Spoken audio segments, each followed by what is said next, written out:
My father looked at my brand new Porsche 911 Turbo S and gasped, "You have enough money to pay off our debt." I laughed in his face and said, "I do not think so." My parents bought my brother a Tesla Model X and tossed me the rusted keys to a 20-year-old Ford.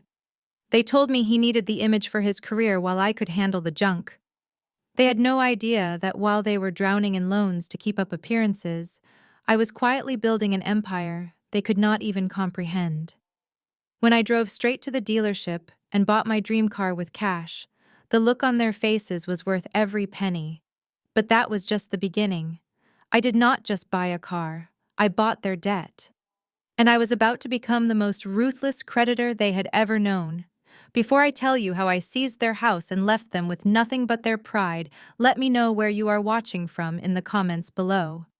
Hit like and subscribe if you have ever been the family scapegoat who finally fought back. I am Dominique Price, 32 years old.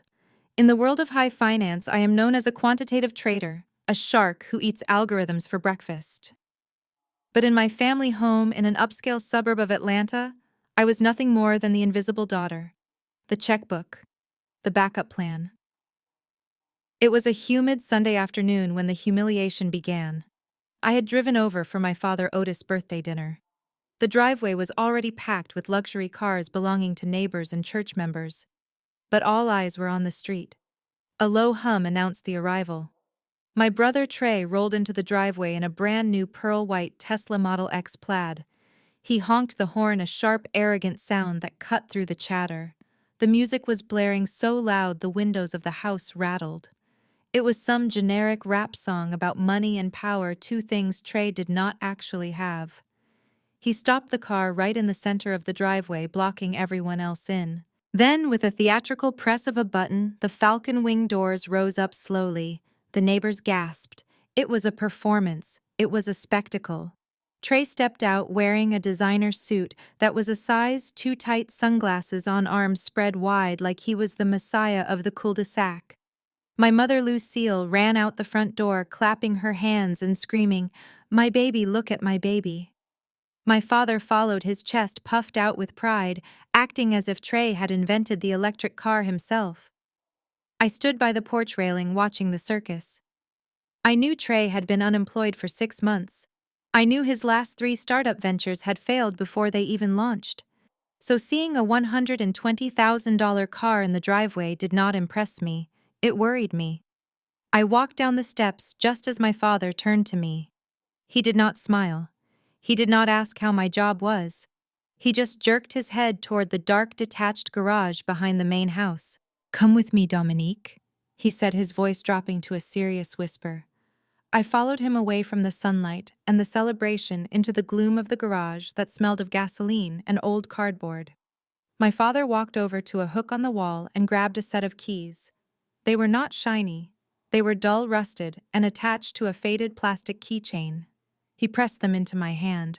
The metal felt cold and gritty. "Your mother and I decided it is time you had your own transport," he said, avoiding my eyes. I looked past him. In the shadows sat a 2005 Ford Taurus. The paint was peeling. The bumper was held on by what looked like duct tape painted silver. One tire was noticeably lower than the others. I looked from the car to the keys and back to my father. "You are giving me the Taurus?" I asked, keeping my voice steady. "The car you were going to donate to the scrapyard." My father stiffened.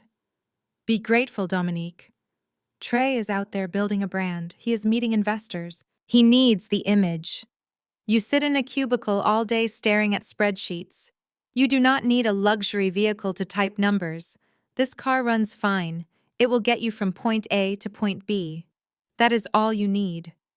I felt a burning sensation in my chest, a mix of anger and sorrow that I had swallowed for 30 years. I wanted to tell him that my cubicle was a corner office overlooking the city. I wanted to tell him that the bonus I just received was more than he had made in the last 5 years combined. But I knew it would not matter. To Otis Price, I was just a girl who was good at math, while Trey was the prince who deserved the kingdom. I walked over to the Ford. The door handle stuck, requiring a violent yank to open. The interior smelled of mildew and stale fast food. The beige fabric of the driver's seat was torn, exposing the yellow foam underneath like a festering wound. I sat down and put the key in the ignition. I turned it. The engine did not roar. It coughed. It wheezed like a dying animal before finally sputtering to life, shaking the entire frame of the car. A cloud of black smoke puffed out of the exhaust pipe, filling the garage. I looked up at the rearview mirror and saw a movement on the balcony of the main house. It was Brittany Trey's wife. She was leaning against the railing, a glass of expensive white wine in her hand. Her blonde hair was perfectly styled, and she was wearing a dress that cost more than the car I was sitting in. She looked down at me, struggling with the gear shift, and she laughed. It was not a loud laugh. It was a smirk, a silent acknowledgement of my place in the hierarchy. She raised her glass in a mock toast, her lips forming the words, "Suits you, Dom." I gripped the steering wheel so hard my knuckles turned white. I did not cry. I did not scream. I just shifted the car into reverse and backed out of the darkness while my family celebrated the golden child in the sunlight. The dinner that evening was an exercise in torture. My mother had pulled out the good china, the plates with the gold rims that we were never allowed to touch growing up. The dining room table was laden with roast beef, mashed potatoes, and green beans, the kind of meal meant to signal prosperity. Trey sat at the head of the table, a spot usually reserved for my father, but Dad had happily ceded his throne for the night. Trey was in full performance mode. He leaned back in his chair, swirling a glass of cognac, tossing around buzzwords he had picked up from Twitter. "We are leveraging synergy in the blockchain space," Trey said, taking a bite of roast beef. "The AI integration is going to revolutionize how we do real estate in the metaverse. Investors are lining up. I just need to finalize the visual branding, hence the Tesla." "You have to look the part to get the part right, Dad." My father nodded vigorously, chewing his food with aggressive approval. "Exactly, son. You have to project success. That is what I always say. Dominique could learn a thing or two from you. She is too practical, too safe." I cut my meat silently. I wanted to ask Trey which investors specifically. I wanted to ask him to explain the underlying code of his blockchain project. As a quantitative trader, I knew within 3 sentences that he was spewing nonsense. It was a Ponzi scheme of buzzwords wrapped in a nice suit. But I kept my mouth shut. I knew the role I was expected to play. The silent audience, the invisible bank. My mother Lucille decided it was her turn to twist the knife. She looked at me with that pitying expression she had perfected over the years. "You know Mrs. Johnson down the street, her daughter just got engaged," she said, her voice dripping with artificial sweetness. "A doctor. Very successful. And she is 2 years younger than you, Dominique. Maybe if you dressed a little more feminine, you might attract someone of caliber." Brittany chimed in immediately. "Oh, Mom, do not be mean. Dom has her own style."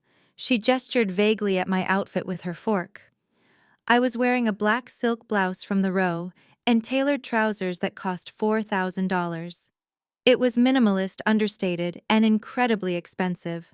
But to Brittany, who was draped in logos and flashy jewelry, it probably looked like I shopped at a discount rack.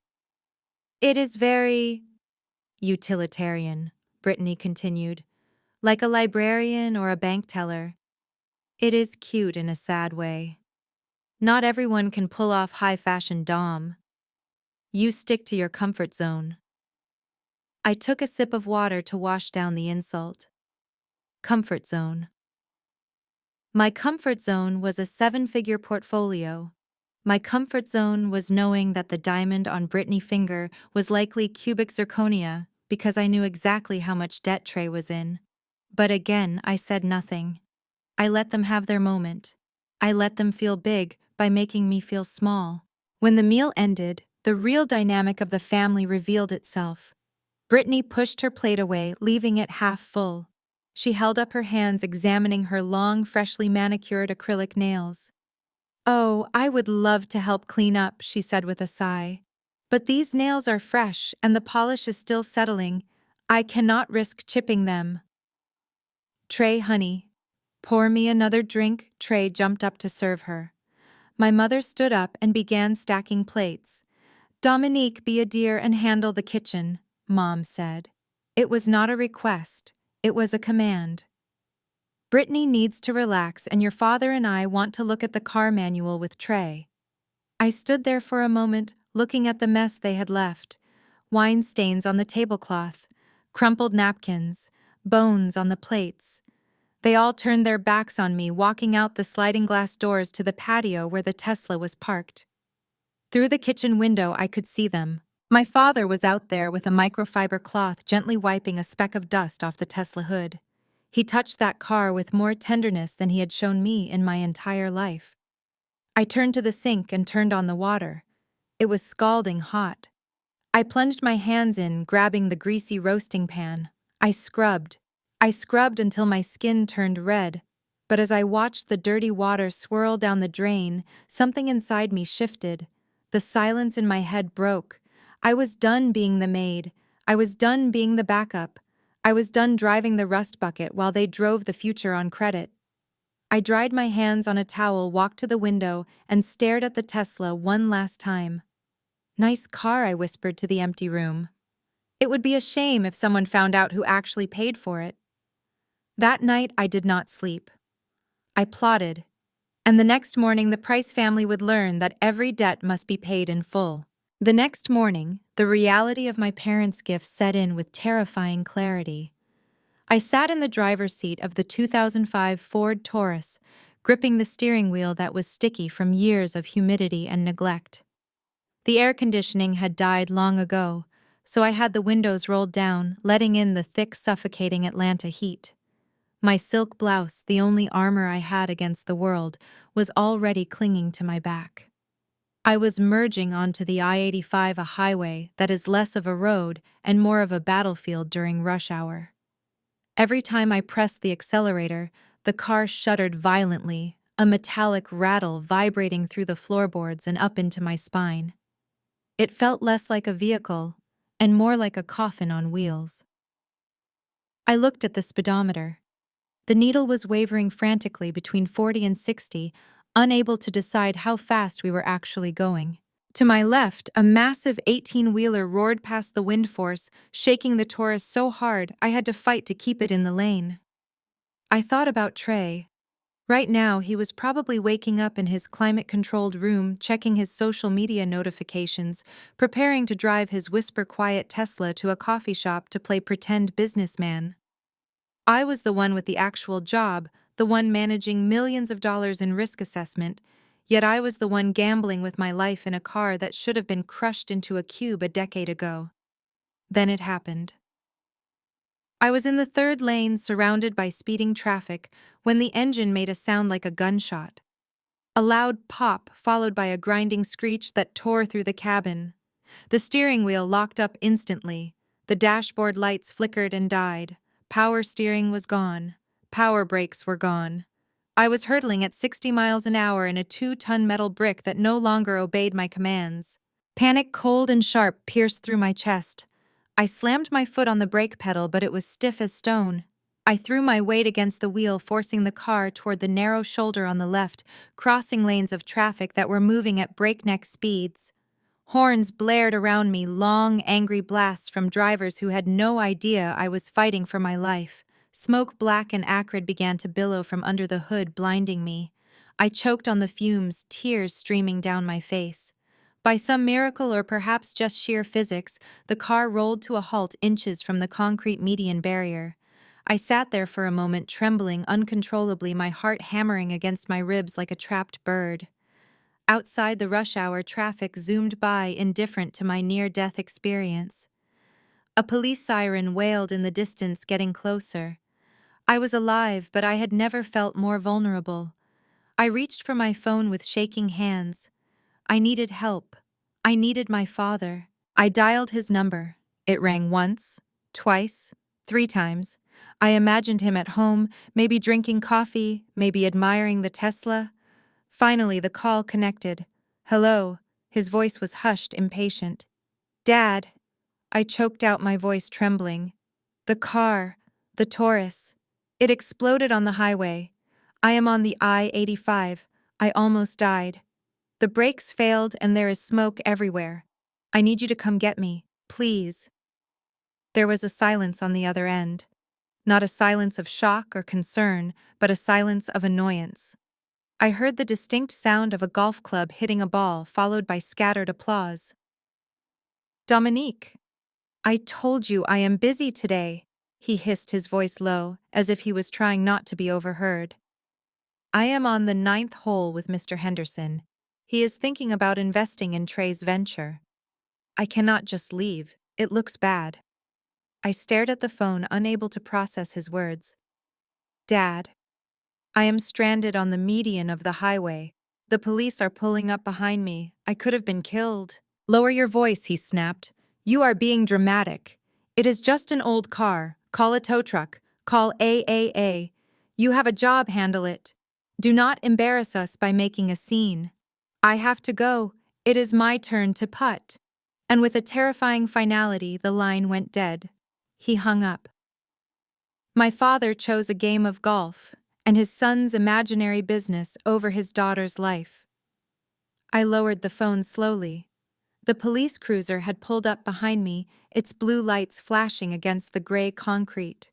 An officer was walking toward my window, his hand on his holster, face stern. But I barely saw him. All I could see was the truth. For 32 years I had been waiting for them to care. I had been saving my money, hiding my success, dimming my light, hoping that if I was just humble enough, just helpful enough, they would love me. But they did not love me. They loved what I could do for them, and the moment I became a burden, I was discarded. I opened the car door and stepped out into the heat. The officer started asking for my license and registration, but his voice sounded like it was underwater. I looked at the smoking ruin of the Ford Taurus. It was a symbol of my life in this family. Broken, dangerous, worthless. I took a deep breath, inhaling the exhaust fumes and the humidity, and I exhaled the last of my desire for their approval. Something inside me clicked. It was the same cold analytical switch that flipped when I was trading on the floor. Emotion was a liability. Leverage was everything. And I had been sitting on a mountain of leverage that I was too afraid to use. I turned away from the officer for a second and dialed a different number. This one I knew by heart. It was a direct line to a high-rise in Manhattan. Marcus, I said, my voice steady, stripped of all the fear from moments ago. Dominique. Marcus answered, his tone professional and sharp. I was not expecting to hear from you until the quarterly review. Is everything all right? Everything is clear now, Marcus, I said, watching the tow truck back up toward my car. I am making a reallocation of resources. I need you to liquidate Portfolio 4, the tech stocks and the high-yield bonds. There was a pause. That is a significant tax event, Dominique. We are talking about a substantial amount of capital. Are you looking to reinvest in real estate? No, I said, watching the black smoke dissipate into the Atlanta sky. I am investing in a personal acquisition. I need $250,000 wired to my primary checking account immediately. Mark it as an emergency withdrawal. Understood, Marcus said, not asking another question. That is why I paid him the high fees. He executed orders. He did not ask me if I was being dramatic. The funds will be available within the hour. Thank you. I hung up the phone. The police officer was looking at me expectantly. Ma'am, is there someone coming to get you? He asked, looking at the heap of junk metal that was once my car. I looked at him, and for the first time that day, I smiled. It was not a happy smile. It was a dangerous one. No, officer, I said, smoothing down my silk blouse. No one is coming to save me. I am going to call an Uber to the dealership. I think it is time I bought a car that actually reflects my worth. I left the keys to the Taurus in the ignition. I told the tow truck driver to keep it, scrap it, burn it. I did not care. As I sat in the back of the Uber watching the skyline of Atlanta pass by, I felt lighter. My father wanted me to handle it. He wanted me to stop being a burden. Well, I was about to handle it in a way that would make his precious Tesla look like a toy. I was done being the passenger in my own life. I was about to take the wheel, and God help anyone who stood in my way. The Uber pulled up to the curb of the Porsche dealership, a sleek glass monolith that looked more like an art museum than a car lot. I stepped out, and for a moment, I caught my reflection in the floor-to-ceiling windows. I looked like a disaster.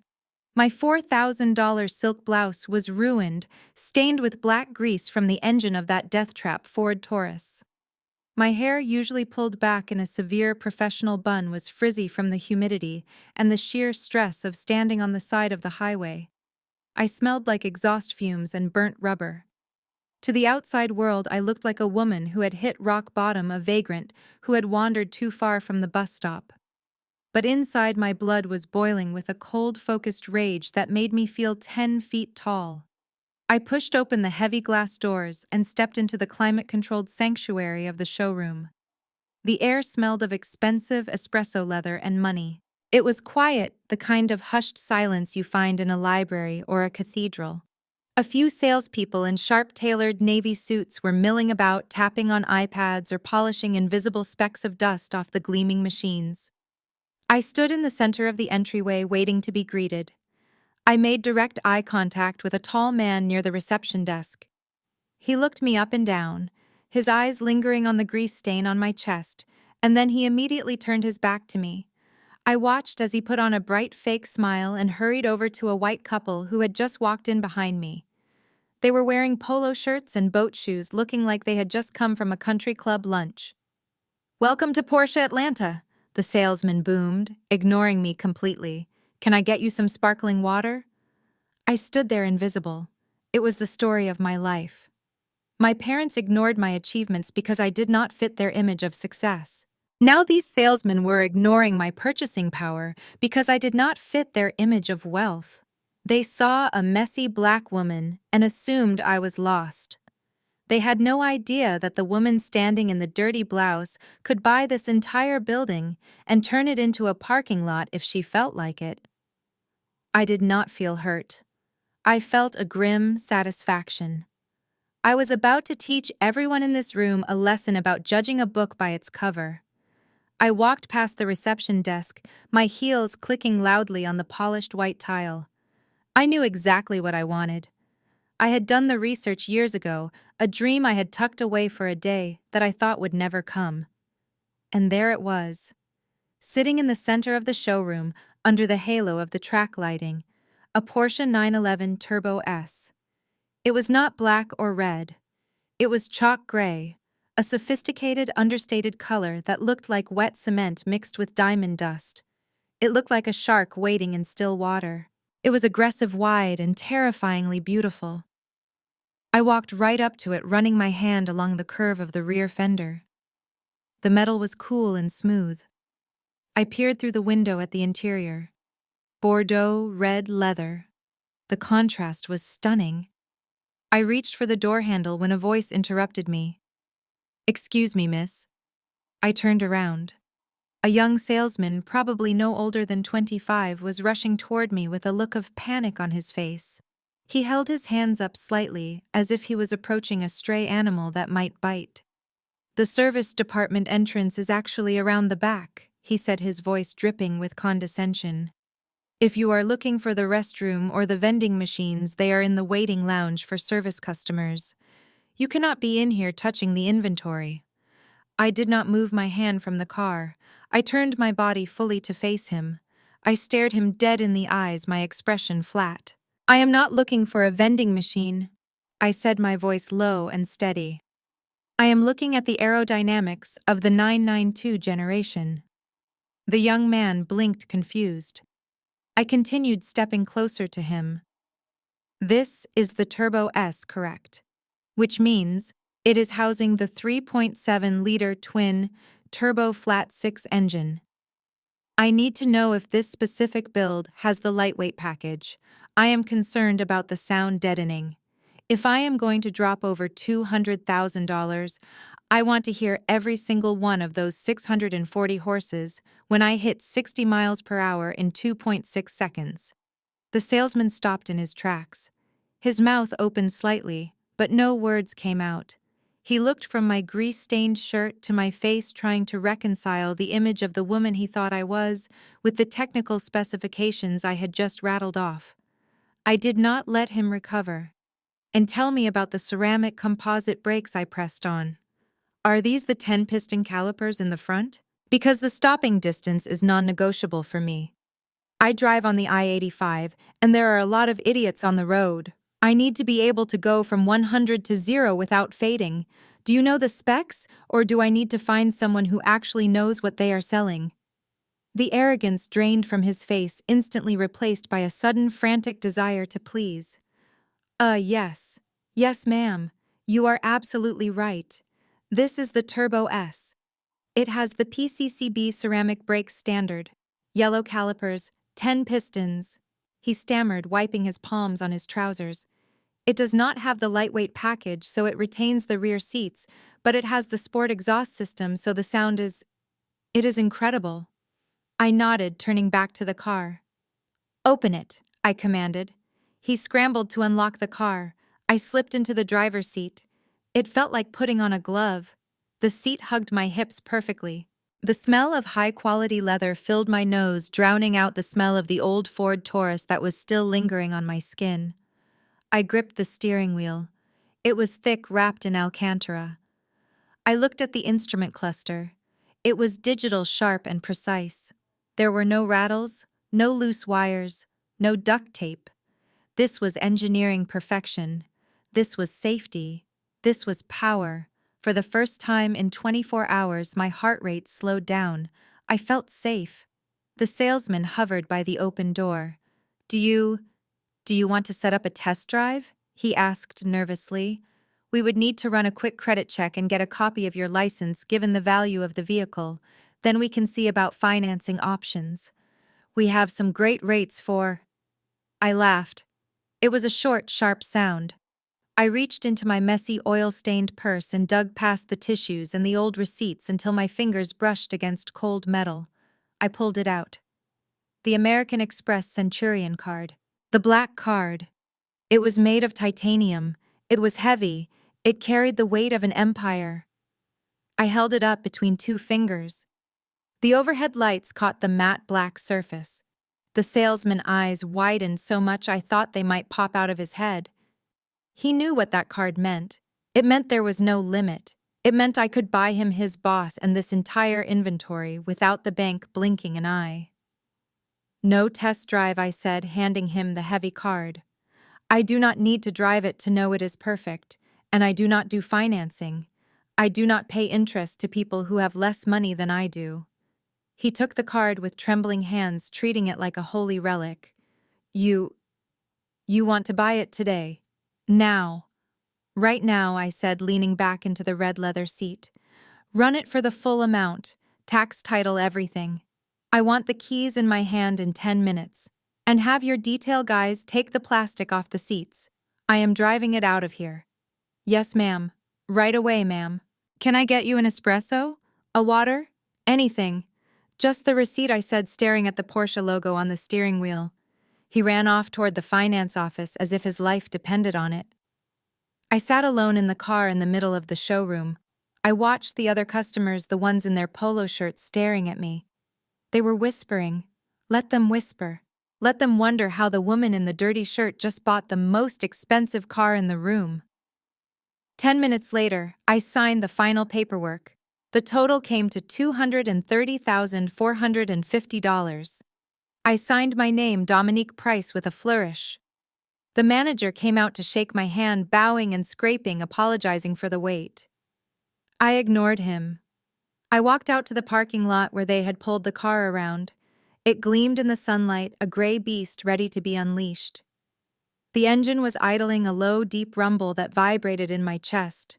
It sounded like thunder. I got in, threw my dirty purse onto the passenger seat, and put the car in drive. As I pulled out of the dealership, merging onto the road, I pressed the accelerator. The response was instant. Violent. Beautiful. The car shot forward, pinning me back into the seat.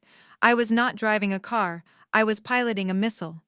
I merged onto the highway, the same highway that had almost killed me hours ago. But this time, I was not the victim. I was the predator. I looked at the empty passenger seat and imagined my father face when he saw this. I imagined Trey face when he realized his Tesla was just a toy compared to this machine. A smile spread across my face. I was coming for them, and I was coming fast. That afternoon, the Georgia sun was beginning to dip low, casting long, golden shadows across the pavement of the suburbs. I turned the corner onto my parents' street, the same street I had driven down 1,000 times in used, beat-up sedans. But today was different.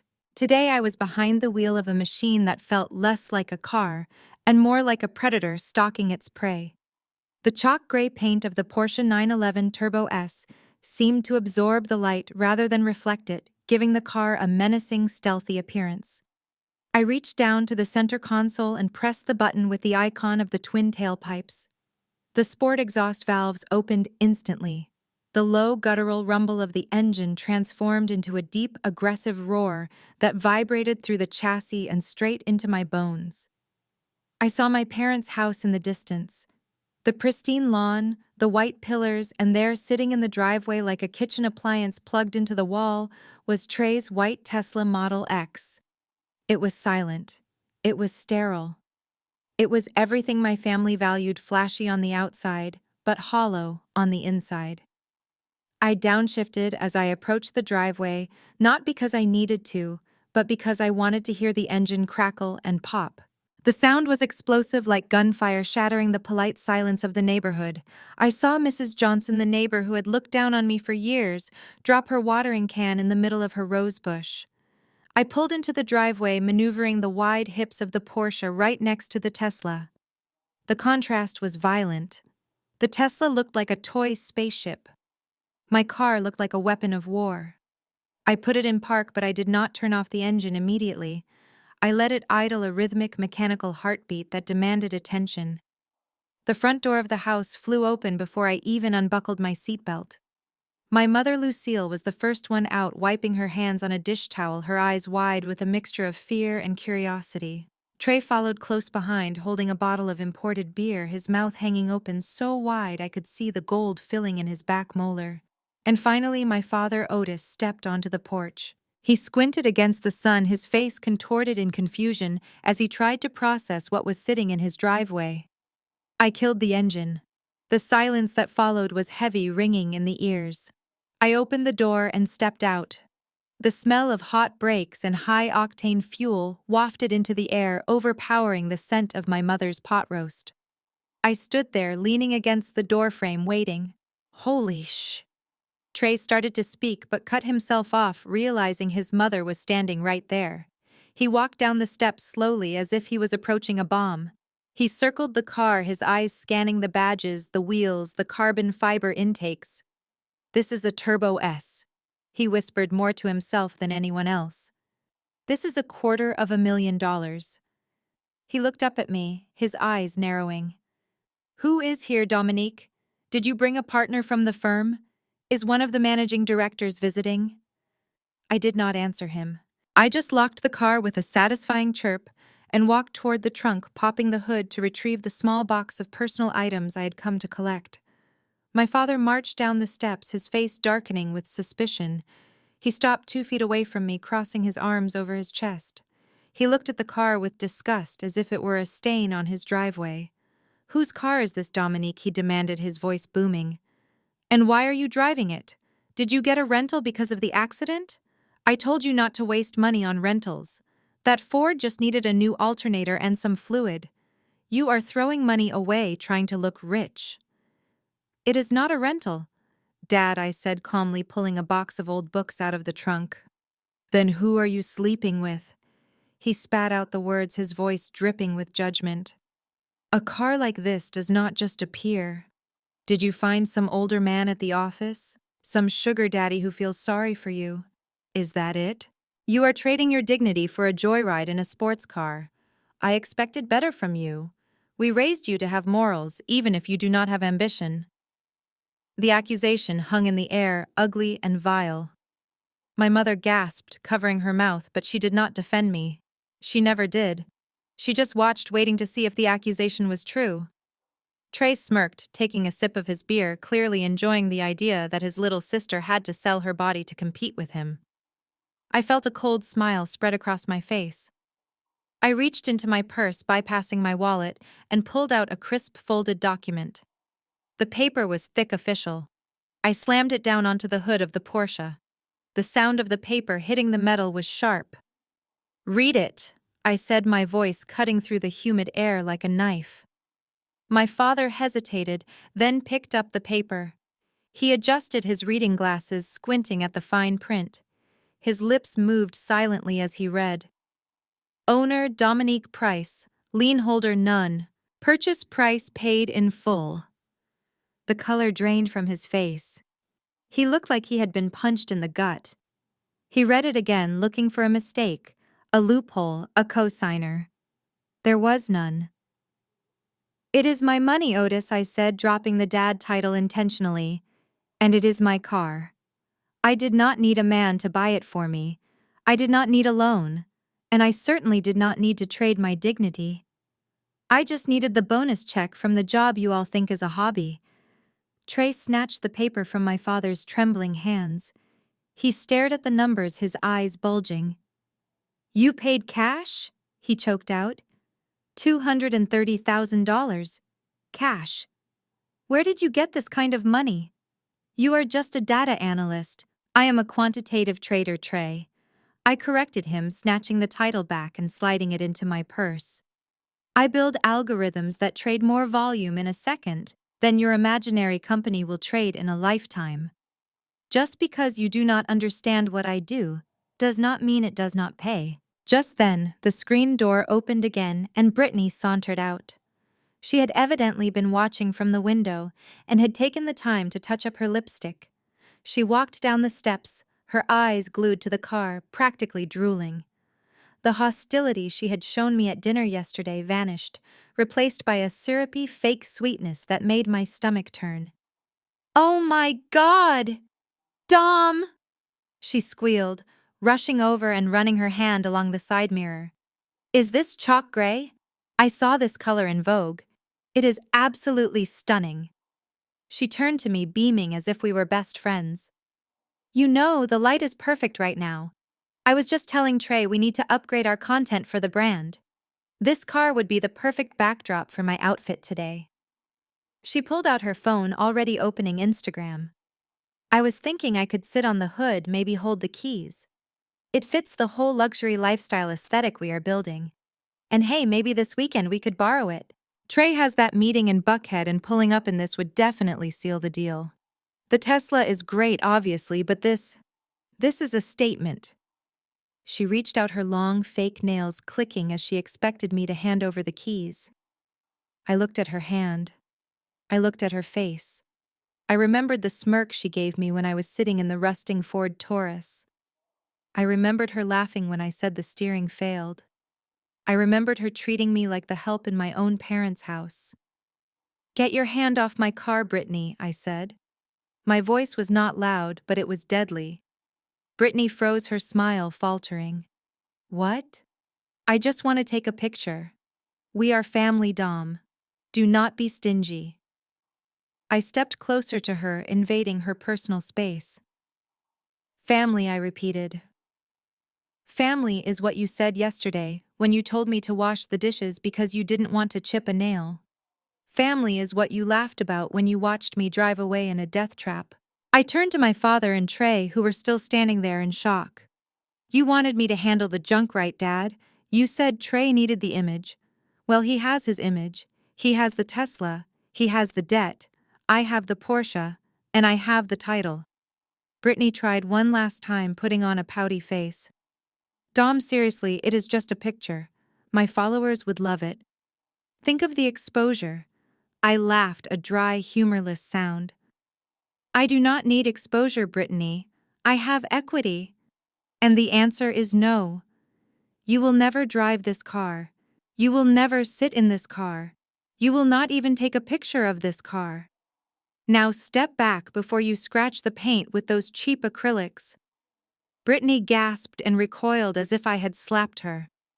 I grabbed the box of books from the trunk, slammed it shut, and walked past them toward the house to get the rest of my things.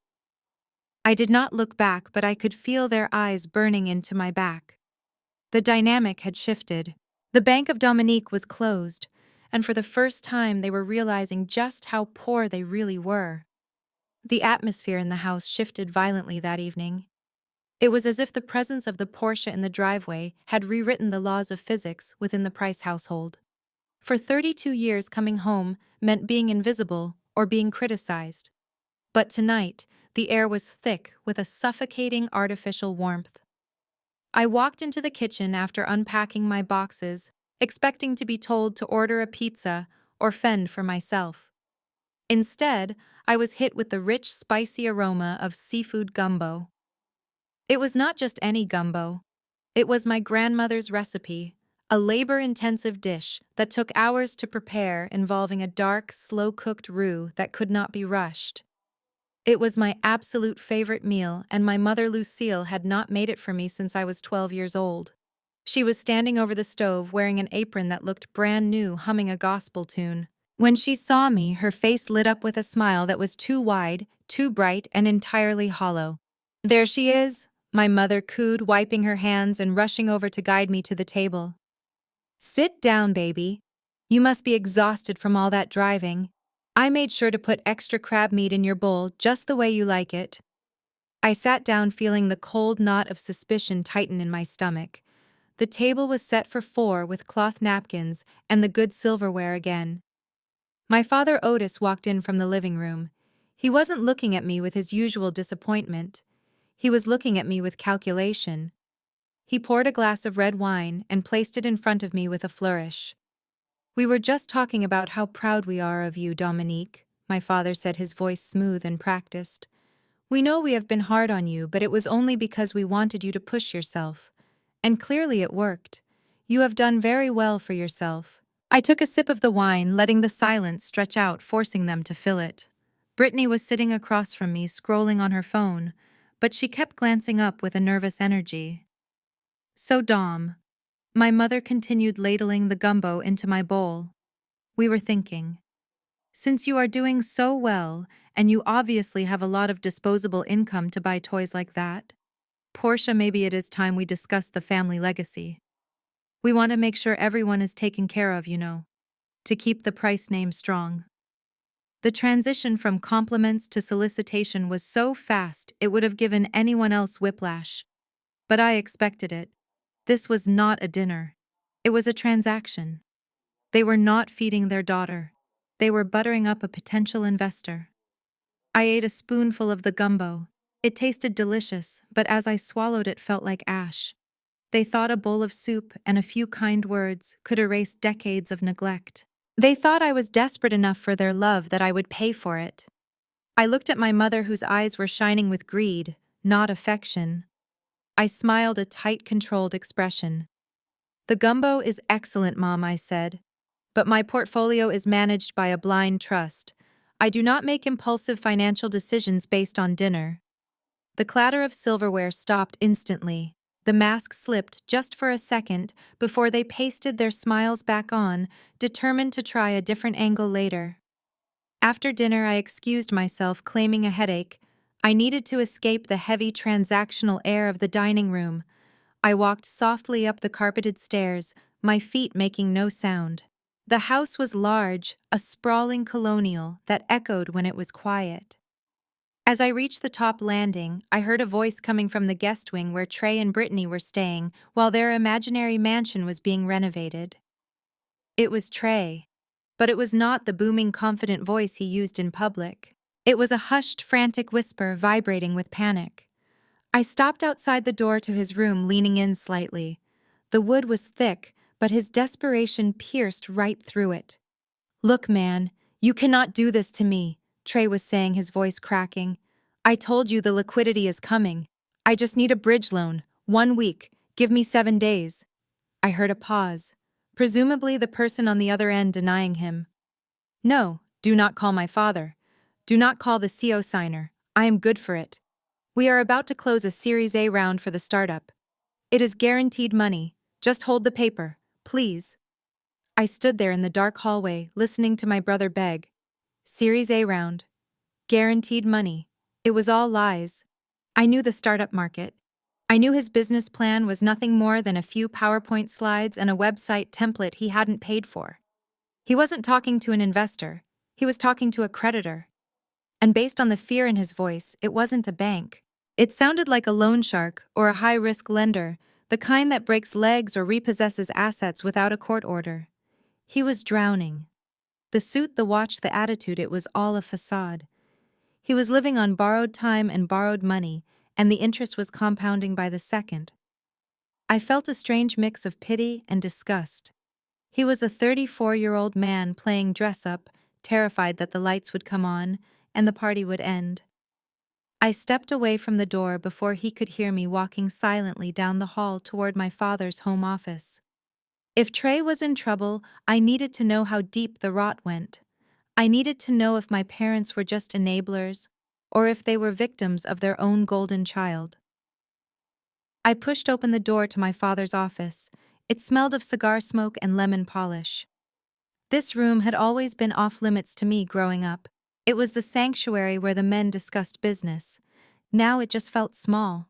I walked over to the large mahogany desk. My father was old school. He didn't trust the cloud. He kept paper records of everything. I opened the top drawer. Nothing but pens and golf scorecards. I checked the second drawer. Just stationery. I looked at the trash can tucked under the desk. It was full of crumpled paper. I reached down and picked up a ball of paper that had been squeezed tight as if in anger. I smoothed it out on the surface of the desk. It was a letter from a financing company dated 3 days ago. It was a delinquency notice, but not for the mortgage. It was for the Tesla Model X. I scanned the numbers and my breath hitched. The financing wasn't through a standard bank. It was through a subprime auto lender, the kind that targets people with bad credit. The interest rate was circled in red ink by my father's hand, 18.9% APR. I nearly laughed out loud.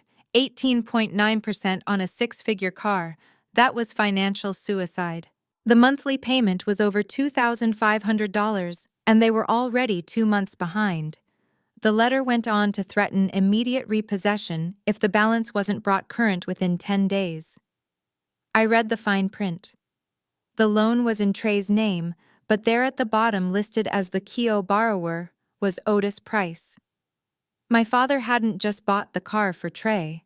He had anchored his own financial sinking ship to Trey's lead balloon.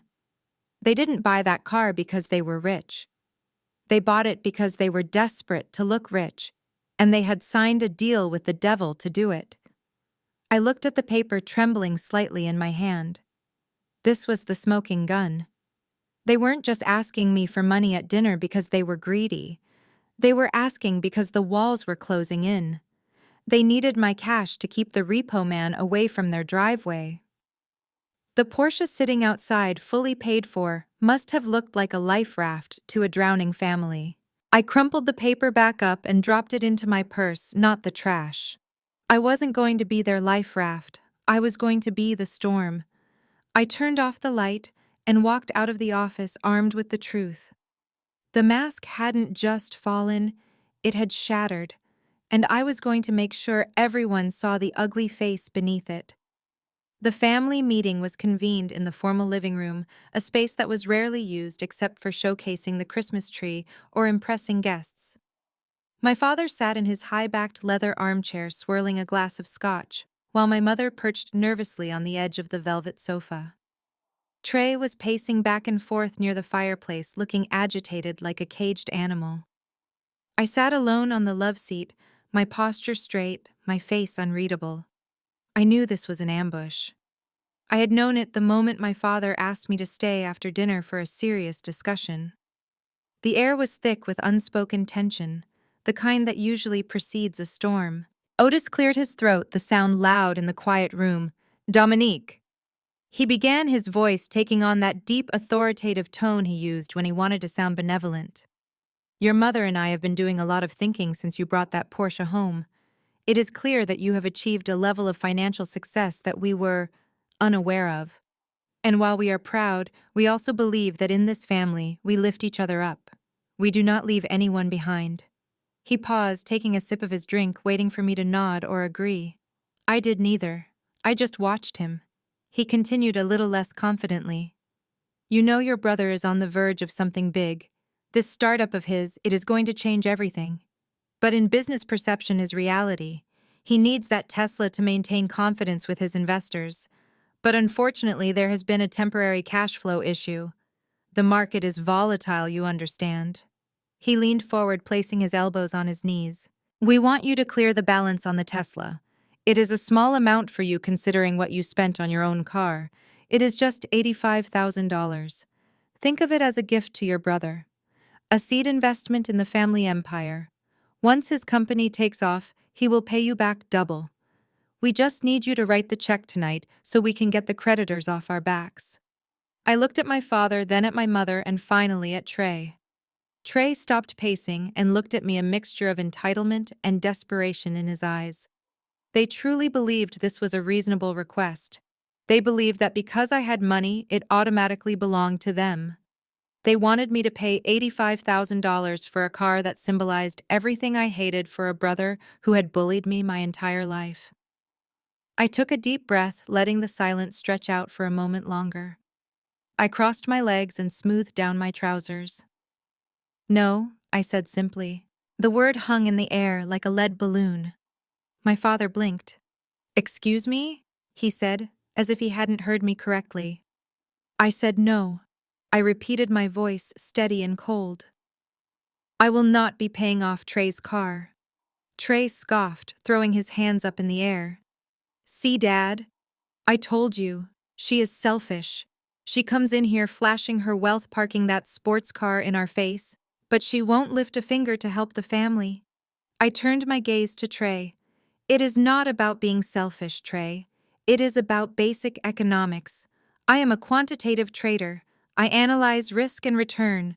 And frankly, investing in you is a bad trade. It is a sunk cost. What did you say? Trey stepped closer, his face turning red. I stood up, matching his height. I said you are a bad investment. I have watched you start 5 companies in 10 years. A clothing line, a consulting firm, a crypto exchange, and now this. Every single one of them failed. Every single one of them drained Mom and Dad's retirement savings. You do not have a cash flow problem, Trey. You have a competence problem. You spend money on image before you have a product. You buy a Tesla before you have revenue. Putting $85,000 into your hands is not a gift. It is setting cash on fire. And I work too hard for my money to watch it burn. Trey exploded. He slammed his hand down on the mantelpiece, knocking over a framed photo of us as children. You think you are better than us because you got lucky with some stocks. You are nothing but a glorified calculator, Dominique. You have no soul. You have no loyalty. I am out here trying to build a legacy for this name, and you are just hoarding cash like a miser. You are jealous. That is what it is. You are jealous that Mom and Dad actually believe in me. I laughed, a dry, bitter sound. Believe in you. Is that what you call it? They are enabling you. They are drowning in debt because of you. I saw the delinquency notice, Trey. I know about the 18% interest rate. I know Mom and Dad signed for it. You are not building a legacy. You are digging a grave, and you are throwing them in it first. Enough, my father roared, standing up so abruptly, his scotch splashed onto the expensive rug. He walked over to where I was standing and pointed a trembling finger in my face. His eyes were wide with rage. How dare you speak to your brother that way? How dare you speak to us about money as if you are the parent here? We raised you. We fed you. We put a roof over your head. And now, when we ask for one small thing, you lecture us. It is not a small thing, Dad. I argued, my voice finally rising. It is $85,000. It is loyalty, he shouted, cutting me off. It is about duty. If you have the means to help this family and you choose not to, then you are no daughter of mine. The room went deadly silent. My mother gasped, her hand flying to her mouth. Otis, she whispered, but he ignored her. He stepped closer to me, his face inches from mine. I meant what I said. You write that check or you get out. And if you walk out that door without helping your brother, do not bother coming back. You are dead to us. We do not need a selfish, cold-hearted stranger in this house. We need family." I looked into my father's eyes. I searched for any sign of hesitation, any sign of love that might outweigh his pride. There was nothing. Just anger and greed. He was willing to disown me to protect his golden child's ego. He was willing to cut me off to keep up the charade of their success. I felt something break inside me. It wasn't my heart. It was the last tether of obligation I felt toward these people. The chain snapped. I picked up my purse from the sofa. I looked at my mother, who was crying silently, but looking away, refusing to meet my eyes. I looked at Trey, who was smirking again, thinking he had won, thinking the threat would force me to pay. I turned back to my father. "You want family, Dad. You have him." I gestured to Trey. "He is all yours. You can keep the image, you can keep the lies, and you can keep the debt." I walked toward the door. As I reached the handle, my father shouted one last time, "You will regret this, Dominique. You will come crawling back when you are lonely and no one wants you." I opened the door, letting the night air cool my flushed face. "No, Otis," I said without looking back. "I think the only thing I will regret is that I didn't leave sooner." I stepped out onto the porch and pulled the door shut behind me with a firm final click. I walked to my Porsche, the engine starting with a roar that drowned out the shouting that had resumed inside the house. I didn't cry. I didn't look back. I just drove. They wanted a war. They wanted to cut me off. They had no idea that by cutting me off, they had just severed their only lifeline. And I was about to make sure they understood exactly what that meant. The drive back to the city was a blur of neon lights and dark asphalt.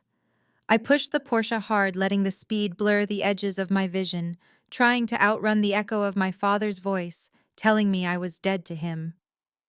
By the time I pulled into the private underground garage of my penthouse building in Buckhead, my hands had stopped trembling.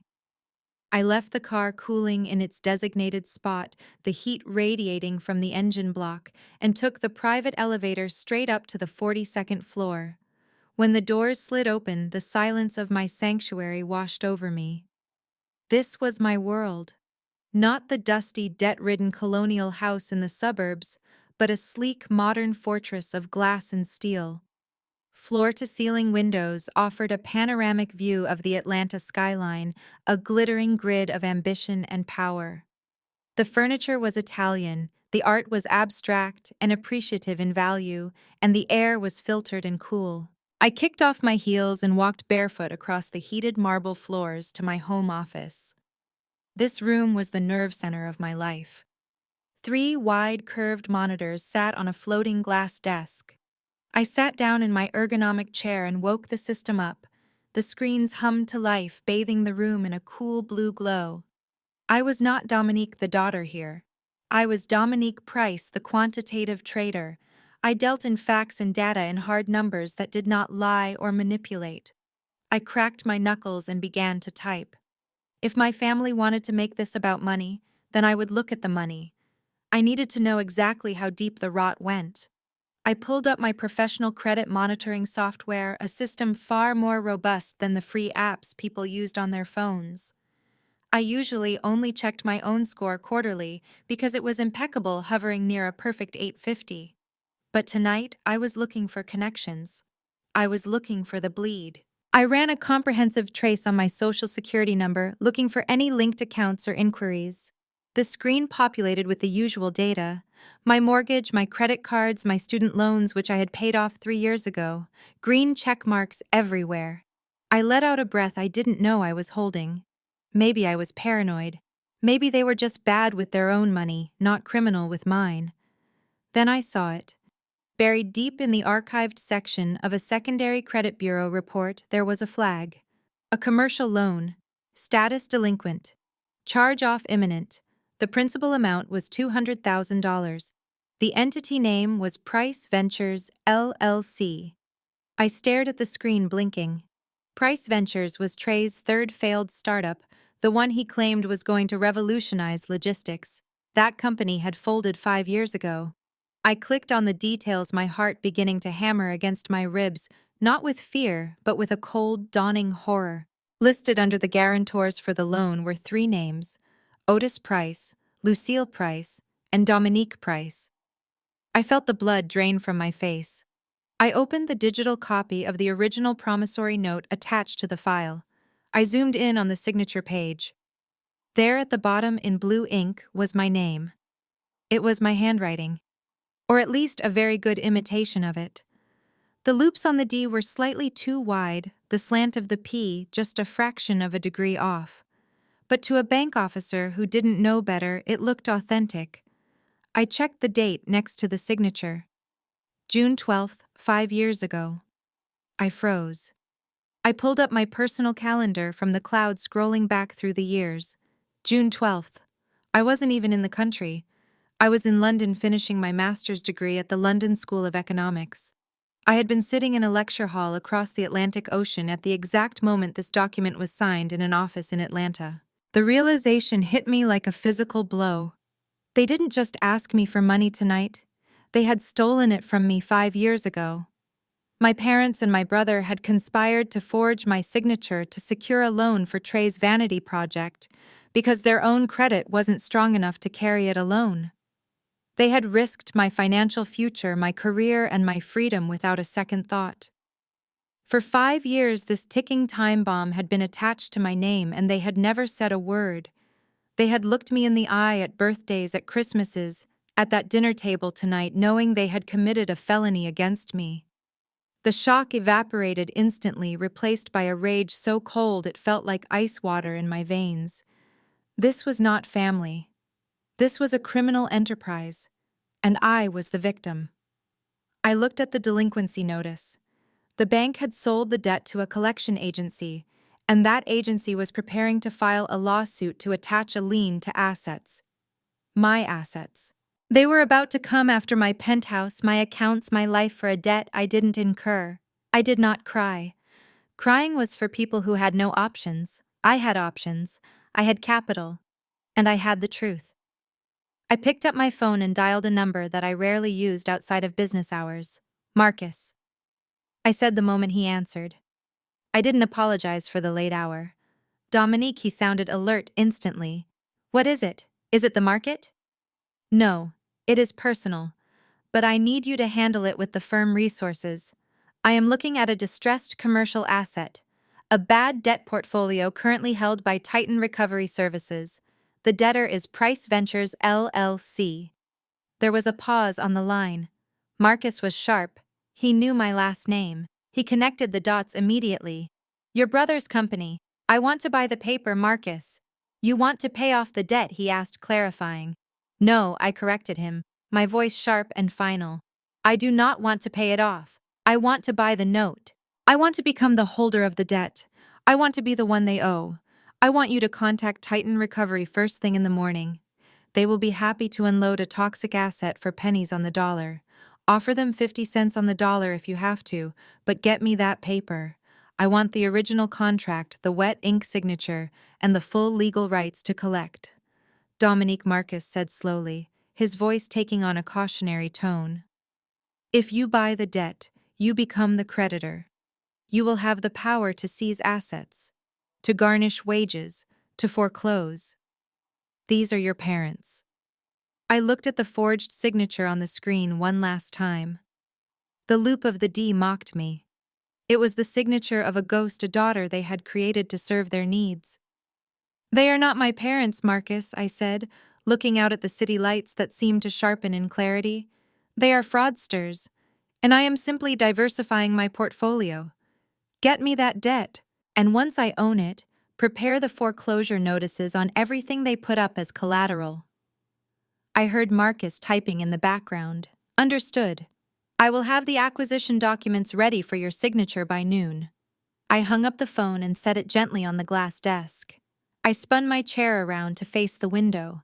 Below me, the city slept, unaware of the war that had just been declared in the sky. My father had told me I would come crawling back. He was wrong. I wasn't crawling back. I was coming back as the owner of his fate. They wanted me to be part of the family business. Well, I just became the CEO, and I was about to initiate a hostile takeover. The next morning, I did not go to my office. Instead, I sat in a windowless conference room in a mid-rise building on the outskirts of Atlanta. This was the headquarters of Titan Recovery Services, the company that bought bad debts from banks and squeezed every last penny out of the debtors. The air conditioning hummed loudly, trying to mask the smell of stale coffee and aggressive cologne. Across the table from me sat a man named Mr. Henderson. He wore a cheap suit that was shiny at the elbows and a tie that was too wide for the current decade. He looked at me with a mixture of confusion and greed, his eyes darting from my face to the certified cashier's check sitting in the center of the table. "You understand what you are buying here?" Ms. Price Henderson asked, tapping a thick stack of papers with a pen that had been chewed on the end. "This is a non-performing commercial loan. We were about to file a lawsuit against the guarantors today. We have the paperwork drafted to place a lien on a residential property at 42 Oak Creek Drive and to repossess a 2023 Tesla Model X. If you buy this paper, you inherit all the headache. The debtors are difficult. They have been ducking our calls for weeks." I smiled, but it did not reach my eyes. "I know exactly how difficult they are, Mr. Henderson. I have done my due diligence. I am not looking for a return on investment in the traditional sense. I am looking for asset control." I pushed the check forward. It was for $110,000. I was buying nearly $280,000 worth of debt for less than 40 cents on the dollar. Titan Recovery just wanted to get it off their books. They had no idea they were handing me the keys to my own vengeance. "So we have a deal?" I asked. Henderson snatched the check before I could change my mind. "Deal." He signed the transfer of lien and assignment of debt documents with a flourish. As he stamped the papers, I watched the ink dry. It was the most beautiful thing I had ever seen. In that moment, the power dynamic of my entire life shifted. I was no longer the daughter seeking approval. I was the creditor holding the collateral. I walked out of that building with a file folder that weighed less than a pound, but carried the weight of a sledgehammer. I owned the loan on Trey's failed business. I owned the mortgage on my parents' house because they had used it as security, and I owned the note on that ridiculous Tesla. I owned them. I drove straight from the debt collector's office to my parents' house. I needed to see them one last time before the hammer dropped. I needed to see if there was any shred of humanity left in them, any remorse that might convince me to show mercy. But as I pulled the Porsche into the driveway blocking the Tesla in, I knew what I would find. My father was standing on the porch, his arms crossed, watching me get out of the car. He didn't look happy to see me. He looked smug. He thought I had come back to apologize. He thought I had come back to write the check for $85,000. "So you finally came to your senses," Otis said as I walked up the steps. He didn't even say hello. "I told your mother you would be back. You are a Price, after all. You know where your loyalty lies." "Did you bring the money for the Tesla?" I stopped on the bottom step, looking up at him. I looked at the house behind him. The brick facade was starting to crack near the gutters. The landscaping was overgrown. It was a decaying monument to their ego. Now that I was the legal owner of the mortgage note, I wasn't looking at my childhood home. I was inspecting my property. "I am handling the financial situation, Dad," I said, choosing my words carefully. "I just wanted to stop by and see how everyone is doing." Otis scoffed. "We would be doing better if you hadn't thrown a tantrum last night. But go on inside. Your mother is in the kitchen." I walked inside. The air was thick with tension. Brittany was sitting at the kitchen island filing her nails. When she saw me, she rolled her eyes and let out a dramatic sigh. "Oh, look! The prodigal daughter returns," Brittany said, not bothering to look up from her nails. "Is the rental period on that Porsche over yet? I bet it costs a fortune by the day. You probably had to return it and get your old Ford back, didn't you? That is why you are here, to ask for a ride." I leaned against the doorframe watching her. She was wearing a silk robe that I knew my mother had paid for. She was drinking coffee out of a mug that said, "Boss Babe." The irony was suffocating. "Actually, Brittany, I bought the Porsche cash, remember?" I said coolly. "I am just here to check on things, make sure the house is still standing, make sure the assets are being maintained." Brittany laughed a sharp, grating sound. "Assets. Please. You talk like you own the place. This is Otis and Lucille's house. You are just a guest, and a rude one at that." My mother walked in, wiping her hands on a towel. She looked tired, but when she saw me, her eyes darted to my purse, looking for a checkbook. "Dominique, honey," she said, her voice trembling slightly. Did you take care of that thing for Trey? The bank called again this morning. They said something about selling the debt to a third party. We are very worried." I looked at my mother. For a second I felt a pang of pity. She was terrified, but then I remembered the forged signature. I remembered the 5 years of lies. I remembered that she stood by and watched while they gambled my future away. "Do not worry about the bank, Mom," I said, my voice devoid of emotion. "The debt has been acquired. It is in new hands now, hands that will ensure everything is handled exactly according to the law." She let out a sigh of relief, completely missing the subtext. "Oh, thank God. I knew you would fix it. I knew you wouldn't let us down." I didn't correct her. I let her believe that I had paid it off to save them. It would make the fall so much harder. I looked around the kitchen one last time. I memorized the placement of the furniture, the pictures on the walls, the arrogance in Brittany's posture. I turned to leave. My father blocked my path in the hallway. "So it is done," then he asked, puffing out his chest. "You paid it." "It is handled, Otis," I said. "Good," he nodded, satisfied. "Now Sunday. The church is giving us the Family of the Year award at the morning service. It is a big honor. The bishop is going to speak about our legacy. We expect you to be there. And dress appropriately this time. None of that masculine business suit nonsense. Wear a dress. Look like you belong to a successful family." I looked at him, and a small, dangerous smile played on my lips.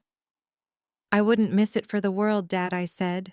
"In fact, since it is such a special occasion, I have prepared a special contribution for the ceremony, a gift to truly honor the Price family legacy." His eyes lit up. He thought I meant a donation. He thought I was going to give a speech praising him.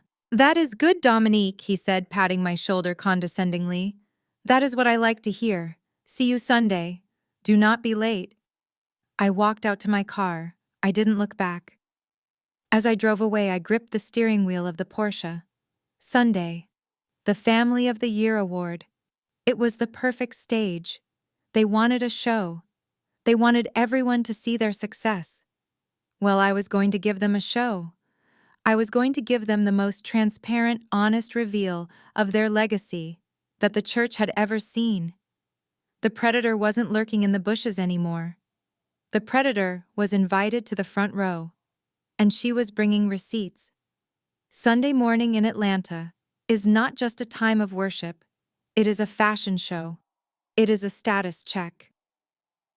I walked into Greater Hope Tabernacle, a sprawling megachurch that looked more like a convention center than a house of God. The air was thick with the scent of heavy floral perfumes, musk oil, and the crisp smell of dry, cleaned suits. Women floated by in hats so wide they defied gravity, adorned with feathers, rhinestones, and ribbons that matched their gloves perfectly. Men strutted in three-piece suits that cost more than most people's mortgage payments, their alligator shoes clicking rhythmically on the polished marble floors. This was the arena where the Price family thrived. Today was their Super Bowl. They were being honored as the Entrepreneurial Family of the Year, a title that was as hollow as their bank accounts. I stood in the back of the sanctuary, leaning against the sound booth, obscured by the shadows of the balcony. I watched them. They were already seated in the front pew, the VIP section reserved for big tithe payers, local politicians, and celebrities. My father Otis looked regal in a custom navy blue suit, shaking hands with the deacons as if he were running for mayor. He had that practiced, benevolent smile plastered on his face, the one that hid 1,000 secrets. My mother Lucille sat next to him wearing a cream-colored suit with a matching hat that looked like a wedding cake. She held her head high, nodding graciously to the congregants who waved at her, playing the role of the matriarch to perfection. And then there was Trey. He was wearing sunglasses inside the church. He looked ridiculous, like a bad caricature of a rap mogul, but in this room he was selling the fantasy. He was playing the part of the visionary genius. He sat with his legs crossed, checking his phone, looking bored and important. Beside him, Brittany was preening, adjusting her diamond earrings, scanning the crowd to make sure enough people were looking at her. The choir began to sway, their voices rising in a crescendo of praise, filling the massive auditorium with a wall of sound. But all I could hear was the ticking clock in my head. They had no idea that the daughter they discarded, the one they called a failure, was standing 50 feet away, holding the remote control to their destruction. I smoothed down my dress.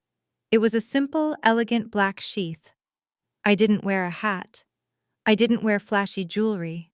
I came dressed for a funeral because, in a way, that is exactly what this was.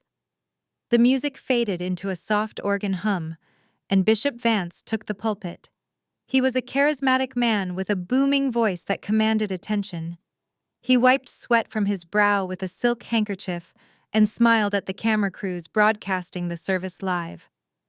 Today, church family, we honor a family that represents the pillars of our community. He shouted, his voice echoing off the high ceilings.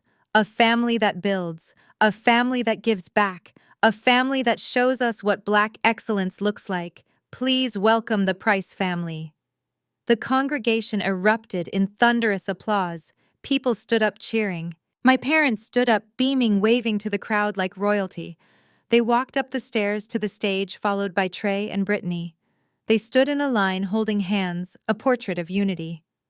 Bishop Vance handed the microphone to Trey. Trey took it with an unearned confidence.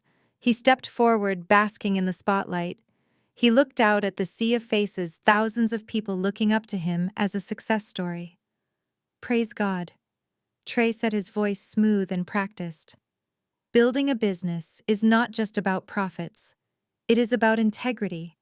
It is about stewardship. My father taught me that a man is only as good as his word, and a family is only as strong as the foundation it is built on.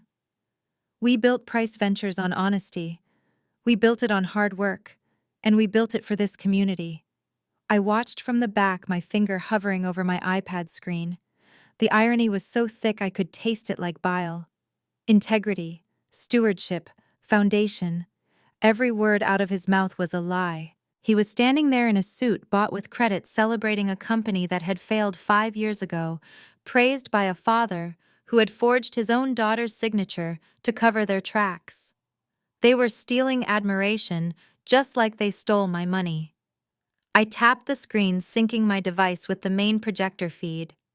I had donated a state-of-the-art audio-visual system to the church 3 years ago anonymously. I knew the access codes. I knew the back doors. Trey was preaching about blessings, but I was about to deliver a revelation. As the choir started a transition hymn to allow the family to return to their seats, Brittany stepped off the stage first. She didn't go back to the pew immediately. She scanned the aisle, basking in the attention, until her eyes landed on me, standing near the back pillar. Her expression shifted instantly from stage smile to a sneer. She whispered something to Trey, then strutted toward me, her hips swaying exaggeratedly. She was holding an open bottle of water she had taken from the pulpit. She walked straight up to me, blocking my view of the stage. She smiled, that venomous fake smile that never reached her eyes. Well, if it isn't the black sheep, she hissed low enough so only I could hear over the organ music. I am surprised you showed your face. Did you come to beg for forgiveness? Did you come to ask for a loan? I didn't say anything. I just stared at her, my face completely impassive. She hated that. She hated that she couldn't get a reaction out of me. She took a sip of water, her eyes locking onto my shoes. They were Italian leather, incredibly expensive and brand new. With a theatrical stumble, she lurched forward. Oops, she chirped, her voice dripping with sarcasm. She tipped the open bottle, pouring the entire contents onto my feet. The cold water soaked into my leather shoes and splashed onto my ankles, pooling on the floor. A few ushers nearby gasped and turned to look. Brittany covered her mouth in mock horror. "Oh no, I am so clumsy. But honestly, Dom, those shoes looked a little dusty anyway. Consider it a cleaning." She smirked, waiting for me to react. She wanted me to scream. She wanted me to shove her so she could play the victim in front of the whole church. I looked down at my ruined shoes, then up at her. I didn't get angry. I felt a calm, cold certainty settle over me. "That was the last mistake you will ever make, Brittany," I said softly. She laughed, flipping her hair over her shoulder. "You are pathetic," she whispered. "Enjoy the walk home." She turned to walk away, sashaying back toward the front row to join my family, thinking she had won.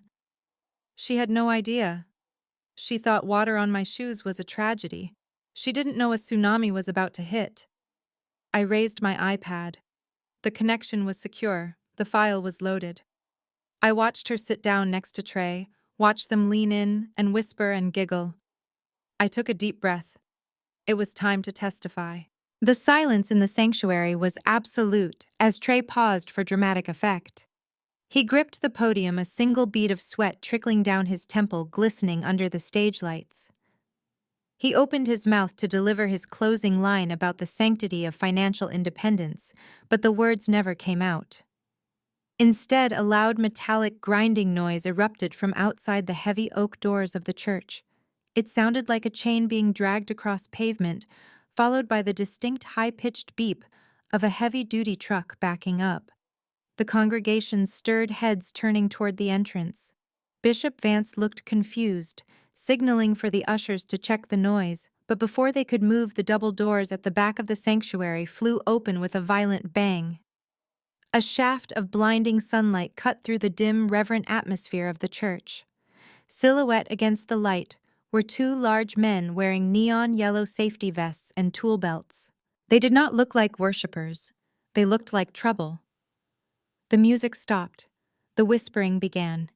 It started as a low murmur and quickly swelled into a wave of shocked gasps.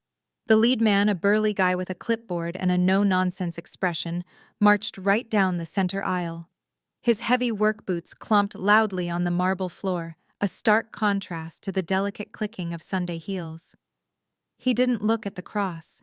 He didn't look at the bishop. He looked straight at the stage.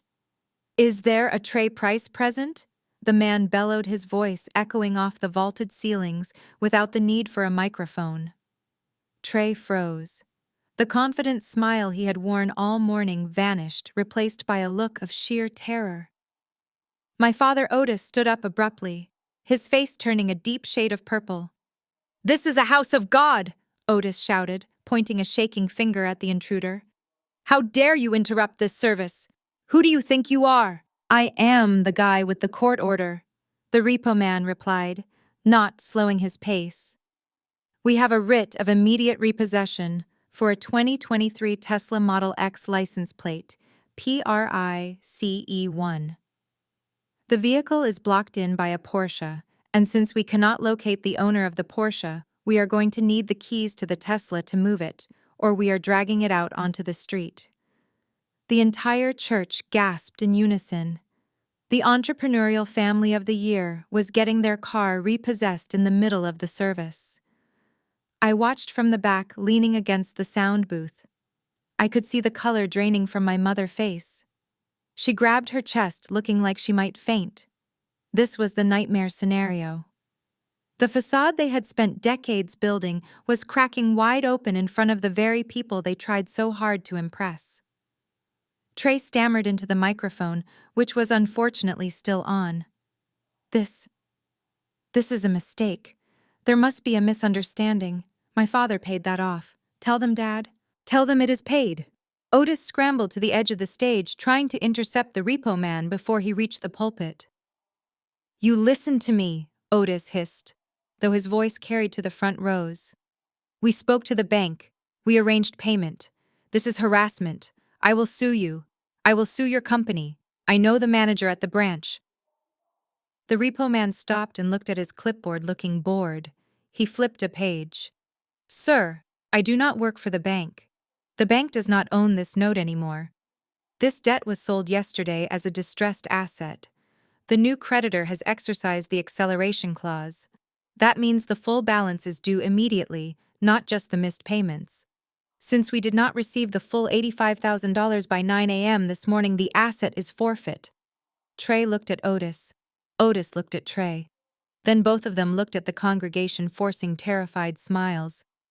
"It is a clerical error," Trey announced to the crowd, his voice cracking. "Just a mix-up with the wire transfer. You know how banks are. We will get this sorted out in a jiffy." "No, you won't," the repo man said loud enough for everyone to hear. "The order comes directly from the lien holder. They gave specific instructions to secure the asset today. Now hand over the fob or my guys outside will winch it up, and that tends to damage the bumper." Brittany jumped up, her face twisted in anger. "You cannot take our car. Do you know who we are? We are the guests of honor." "Lady, I do not care if you are the Queen of England," the man said, holding out his hand. "If you do not pay, you do not stay. Keys. Now." The humiliation was palpable. It hung in the air like smoke. The camera crews were zooming in, capturing every bead of sweat, every tremble of my father's hands. They were looking for someone to blame. And then I saw the realization dawn on my father's face. He looked out into the crowd, scanning the faces, until his eyes locked onto me, standing in the shadows at the back. He thought I had failed him. He thought I hadn't paid the bank. He had no idea that I hadn't failed anything. I had executed the plan perfectly. I stepped out from the shadows. The sound of my heels on the marble floor was sharp and deliberate. Click, click, click. I didn't walk toward the stage. I walked toward the tech booth. The sound engineer, a young guy I had hired for my own company events in the past, saw me coming. He nodded once and stepped aside. I pulled my iPad from my purse. The screen glowed with the interface of the church's projection system. I looked at Trey, who was still arguing with the repo man. I looked at my parents, who were clinging to their dignity by a thread. And then I swiped my finger across the glass. The giant LED screens behind the choir loft, which usually displayed scripture verses or song lyrics, suddenly flickered. The image of the dove of peace disappeared. In its place, a high-resolution document appeared. It was massive, 30 feet high. It was the loan assignment agreement. The murmuring in the crowd stopped instantly. Everyone looked up. The document was clear. It showed the transfer of debt from the bank to a private holding company. And there at the bottom, highlighted in bright yellow for everyone to see, was the name of the new creditor. It wasn't a bank. It wasn't an agency. It read, Creditor Dominique Price. I picked up the handheld microphone from the tech desk and switched it on. My voice cut through the chaos, calm, cold, and authoritative. "There is no clerical error, Trey," I said. Every head in the building snapped toward the back of the room. Trey looked up at the screen, then at me. His jaw dropped so low it nearly hit the floor. My father grabbed the pulpit for support, his eyes bulging. I walked slowly down the center aisle, holding the iPad like a shield. The congregation parted for me like the Red Sea. "You said you wanted to keep the debt in the family." "Dad," I continued, my voice echoing in the silence. "You asked me to invest in the family business. Well, I did. I bought your debt. I am the new creditor. And I am here to collect." The repo man looked at me, then at the screen, and grinned. He tipped his hard hat to me. "Good morning, Ms. Price. We are ready to load it up on your command." "Load it up," I said, never taking my eyes off my brother. "And take the suit he is wearing too, if you can. I believe that was purchased with the company credit card, which makes it collateral." The church erupted, not in applause, but in shock. The mask was off. The game was over. And the Price family legacy was burning to the ground on live television.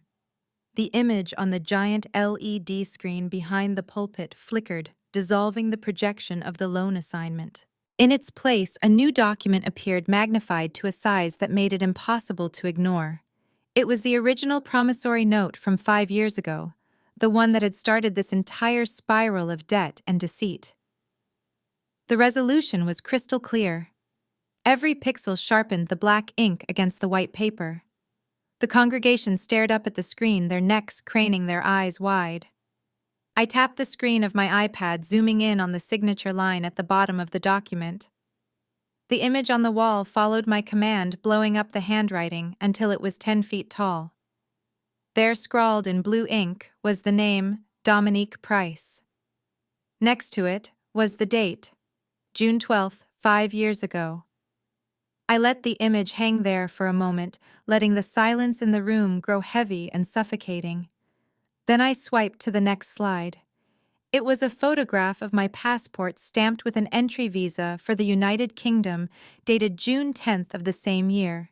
I swiped again. A transcript from the London School of Economics showing my attendance records for that very week. The contradiction was glaring. It was undeniable. I was 4,000 miles away when that document was signed. A collective gasp rippled through the sanctuary, starting from the choir loft and rolling all the way to the back pews like a physical wave. The whispers began immediately, a low hum of judgment and shock. Forgery, fraud. The words floated through the air. My father Otis looked as if he had been struck by lightning. He gripped the edge of the pulpit, his knuckles white, his face draining of all color. He knew exactly what that signature represented. It was not just a loan, it was a felony. I stood in the center aisle, the microphone in my hand, feeling like a gavel. I did not need to shout. The acoustics of the church carried my voice to every corner of the room, amplifying the cold, hard truth. "You see that signature, Dad?" I asked, my voice steady. "You see that date? That is the day you and Mom decided that my credit score was family property. That is the day you decided that my financial future was just collateral for Trey's fantasy." I took a step closer to the stage. "You stood up here this morning and talked about integrity. You talked about building a legacy on honesty. But the foundation of this so-called empire is a crime. You forged my signature to get a loan because the banks laughed at Trey's business plan. You stole my name, and for 5 years you let that debt sit there festering, destroying my credit while you played the role of the perfect parents." Trey tried to grab the microphone on the podium, but his hands were shaking too badly. "It is not what it looks like," he stammered, his voice thin and panicked. "We had verbal permission. She said we could do it. She is twisting the facts." I laughed, and the sound echoed through the church, chilling and devoid of humor. "Verbal permission, Trey. You do not get verbal permission to commit identity theft. And you certainly do not get verbal permission to default on $200,000. I looked at the congregation, addressing them directly. "My parents asked me to pay off this debt last night. They gave me an ultimatum. They said if I did not write a check for $85,000 to cover the arrears on that Tesla, I was no longer part of this family. They called me selfish. They called me ungrateful." I turned back to my father. "Well, Dad, I listened to you. You told me to invest in the family. You told me to put my money where my name is. So I did. I called my broker this morning. I did not pay off the loan to save you. I bought the loan to own you. I am the sole creditor of Price Ventures LLC. I hold the note on the house. I hold the note on the car. And as the creditor, I have reviewed the payment history." I paused, letting the tension peak. "And I have decided that you are a high-risk borrower. I am accelerating the debt. The full amount is due today, right now. And since I know you do not have the liquidity, I am exercising my right to seize the collateral." My mother Lucille let out a sob, collapsing into the pew behind her. Otis looked like he was having trouble breathing. But I was not done. The financial ruin was only the first layer. I had one more slide to show, one more secret to expose. I looked at Brittany.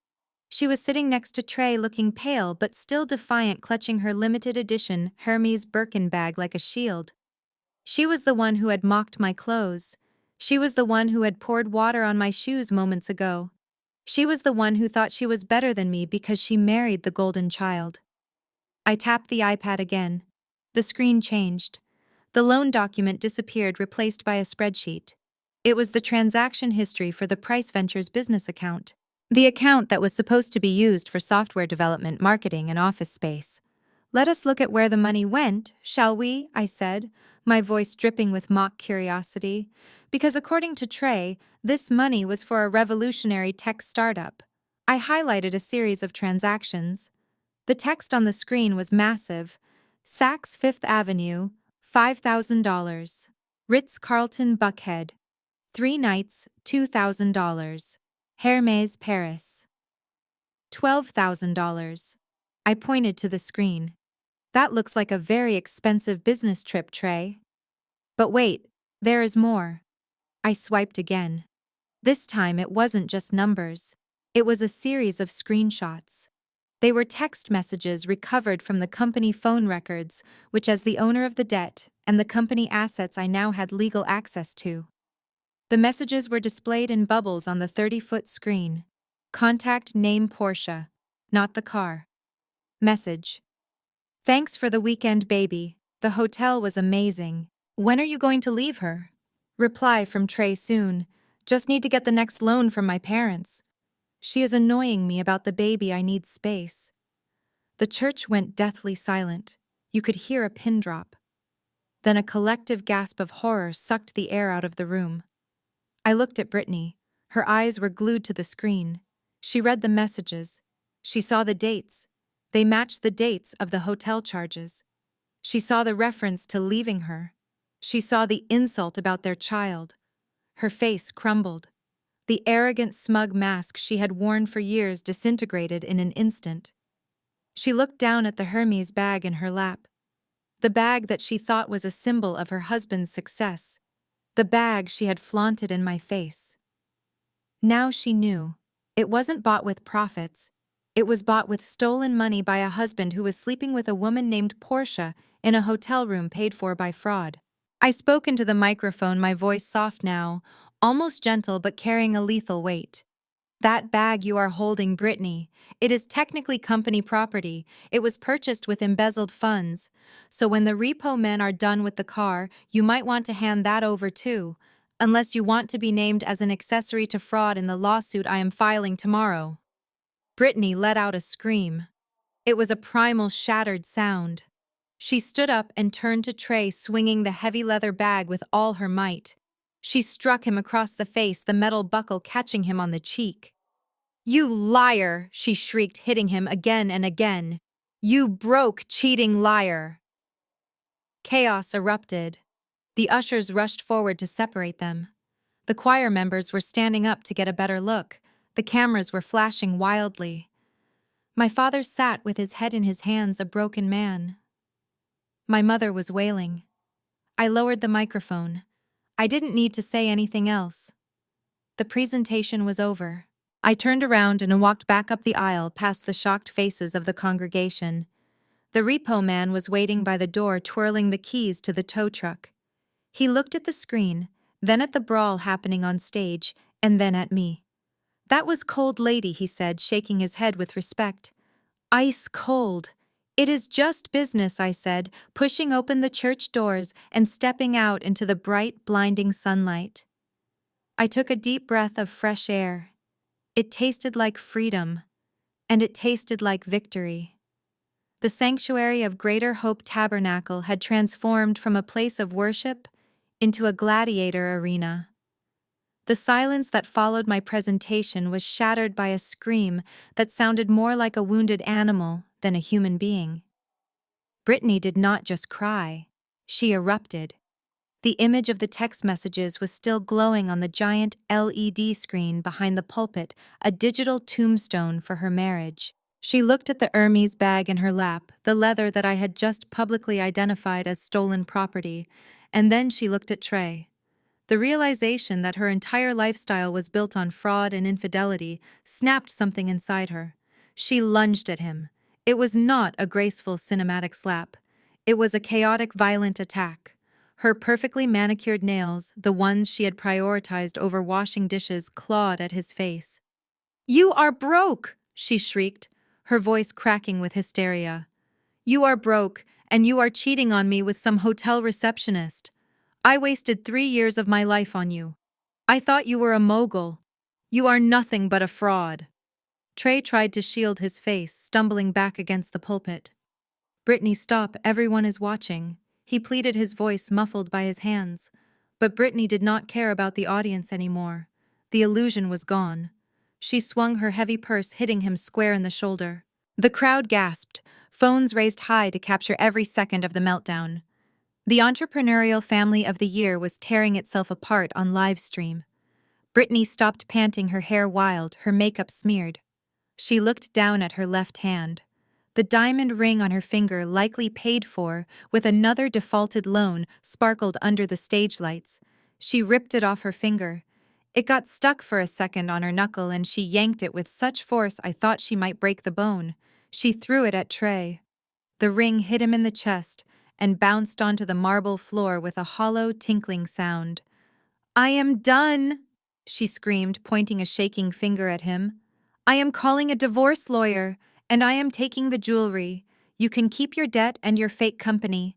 I am not going to jail for you." She turned to the congregation looking for sympathy, but finding only shock and judgment. She realized she had nowhere to go. Her exit strategy had just been repossessed along with the Tesla. I watched it all from the aisle. I did not feel satisfaction. I felt a cold clinical validation.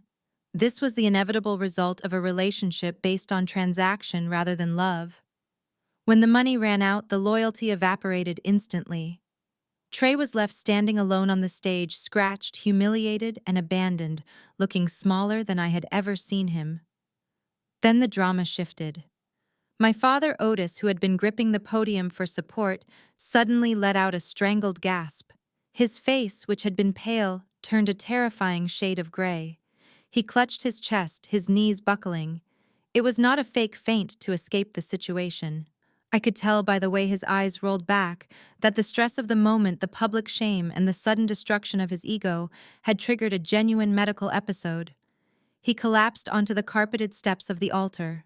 "Otis," my mother screamed, dropping to her knees beside him. "Help him! Someone help him!"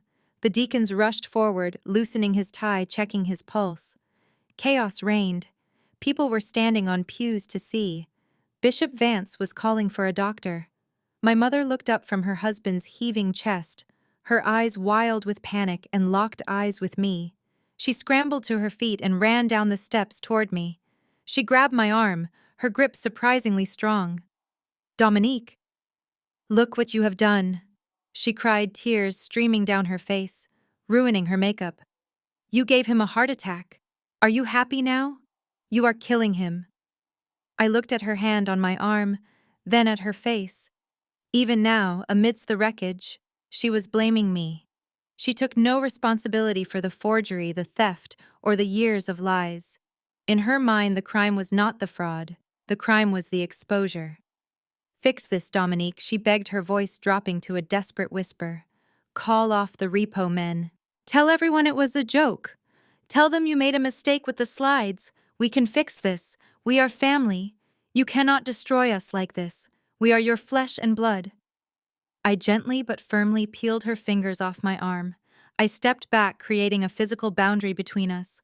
I looked at my father, who was now sitting up, breathing heavily into a paper bag provided by an usher. He was alive. He would survive. His ego, however, was terminal. I looked at my mother, who was waiting for me to break, waiting for me to revert to the obedient daughter who would set herself on fire to keep them warm. "We are family," she repeated, her voice trembling. I shook my head slowly.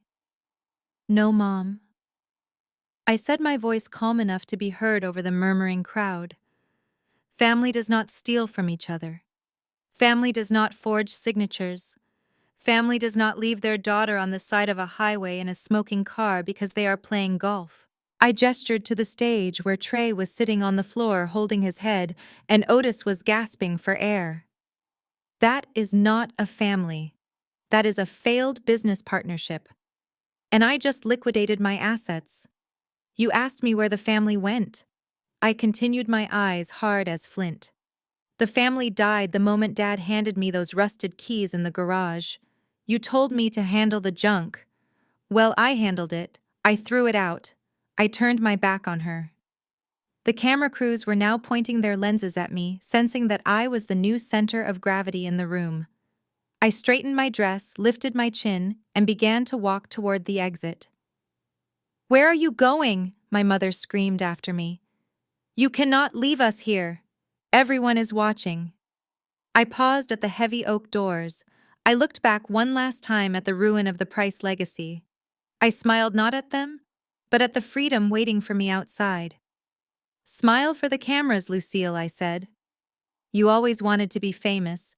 Now you are." I pushed the doors open and walked out into the sunlight. Behind me, I could hear the wailing of sirens approaching. But for the first time in my life, they were not coming for me. I walked to my Porsche, the engine roaring to life like a beast waking up. I did not look in the rearview mirror as I drove away. There was nothing behind me worth saving. The 24-hour clock started the moment I stepped off the stage at the church, but the reality of it did not truly hit my parents until we returned to the house on Oak Creek Drive. It was no longer a home. It was a foreclosed asset. I did not drive my Porsche into the driveway this time. Instead, I parked on the street right next to the unmarked black van where my private security team was waiting. I had hired them not to protect me, but to protect the collateral.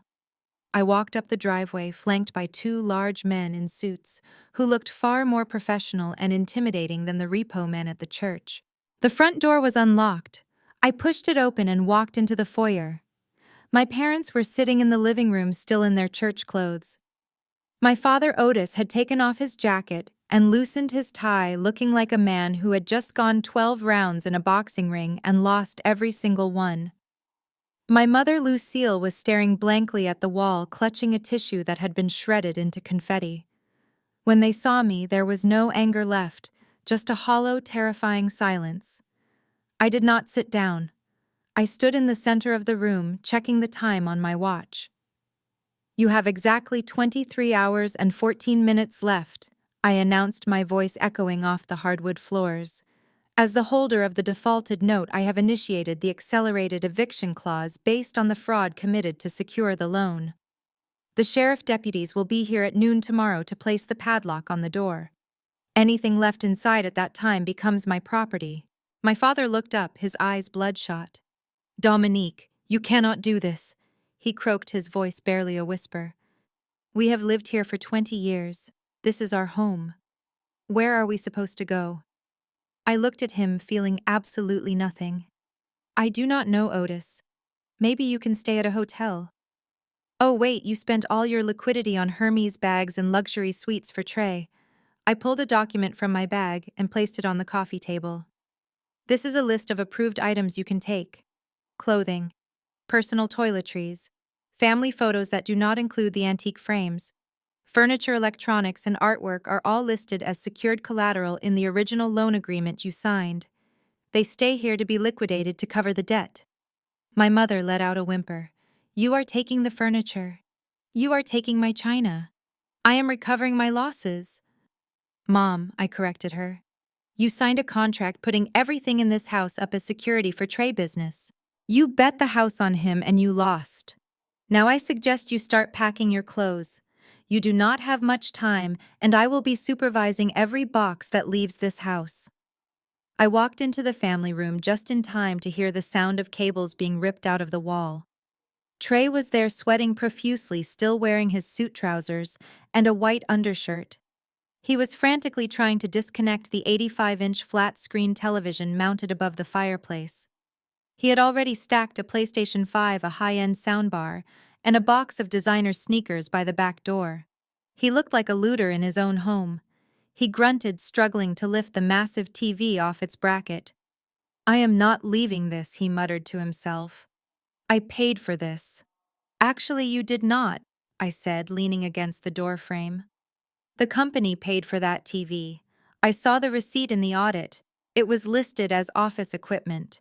And since I own the company debt, I own the TV." Trey spun around, his eyes wild. He looked ready to charge at me. "Get out of my face, Dominique. I am taking my stuff. You have humiliated me enough for one day. You are not taking my electronics." He grabbed the PlayStation and the stack of games, clutching them to his chest, like they were gold bars.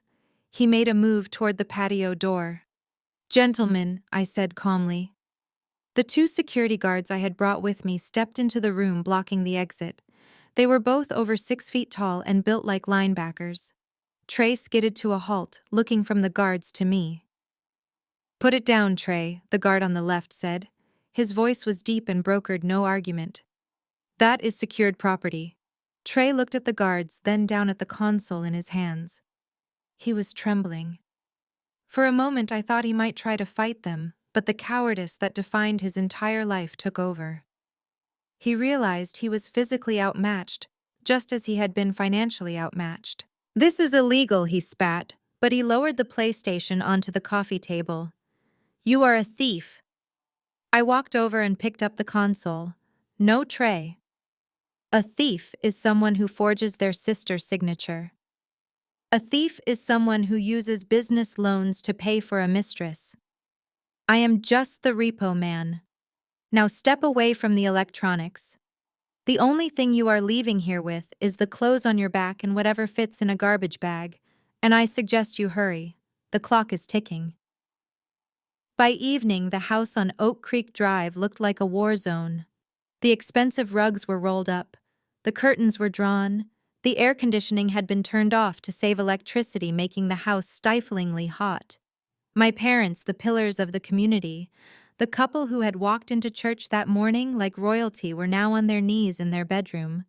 They did not have suitcases. They had sold their Louis Vuitton luggage set 2 months ago to make a car payment on the Tesla. All they had were boxes of heavy-duty black trash bags that my mother kept under the sink. I stood in the doorway watching the downfall of the Price dynasty. My father was folding his suits, the ones he wore to golf with investors, and shoving them into a black plastic sack. He looked old. The arrogance that had fueled him for decades had evaporated, leaving behind a frail, frightened man. My mother was weeping silently as she packed her dresses. She tried to fold them neatly, but the plastic bags were unforgiving. Every time she shoved a silk blouse into the black abyss, it was a reminder of how far they had fallen. Outside, the neighborhood was quiet, but I knew the neighbors were watching. I could see the blinds twitching across the street. The news of the church service had spread like wildfire. The text messages, the repo truck, the fraud. Everyone knew. The image they had sacrificed their daughter to protect was gone, replaced by a scandal that would follow them forever. My mother looked up at me, clutching a framed photo of Trey receiving his high school diploma. Her eyes were red and swollen. "Dominique, please," she whispered. "We have nowhere to go. The hotels are booked. Our credit cards are declined. Where are we supposed to sleep tonight?" I looked at the trash bags piled on the floor. They looked like garbage waiting for collection. I remembered the night I slept in my car because my father refused to co-sign a lease for my first apartment.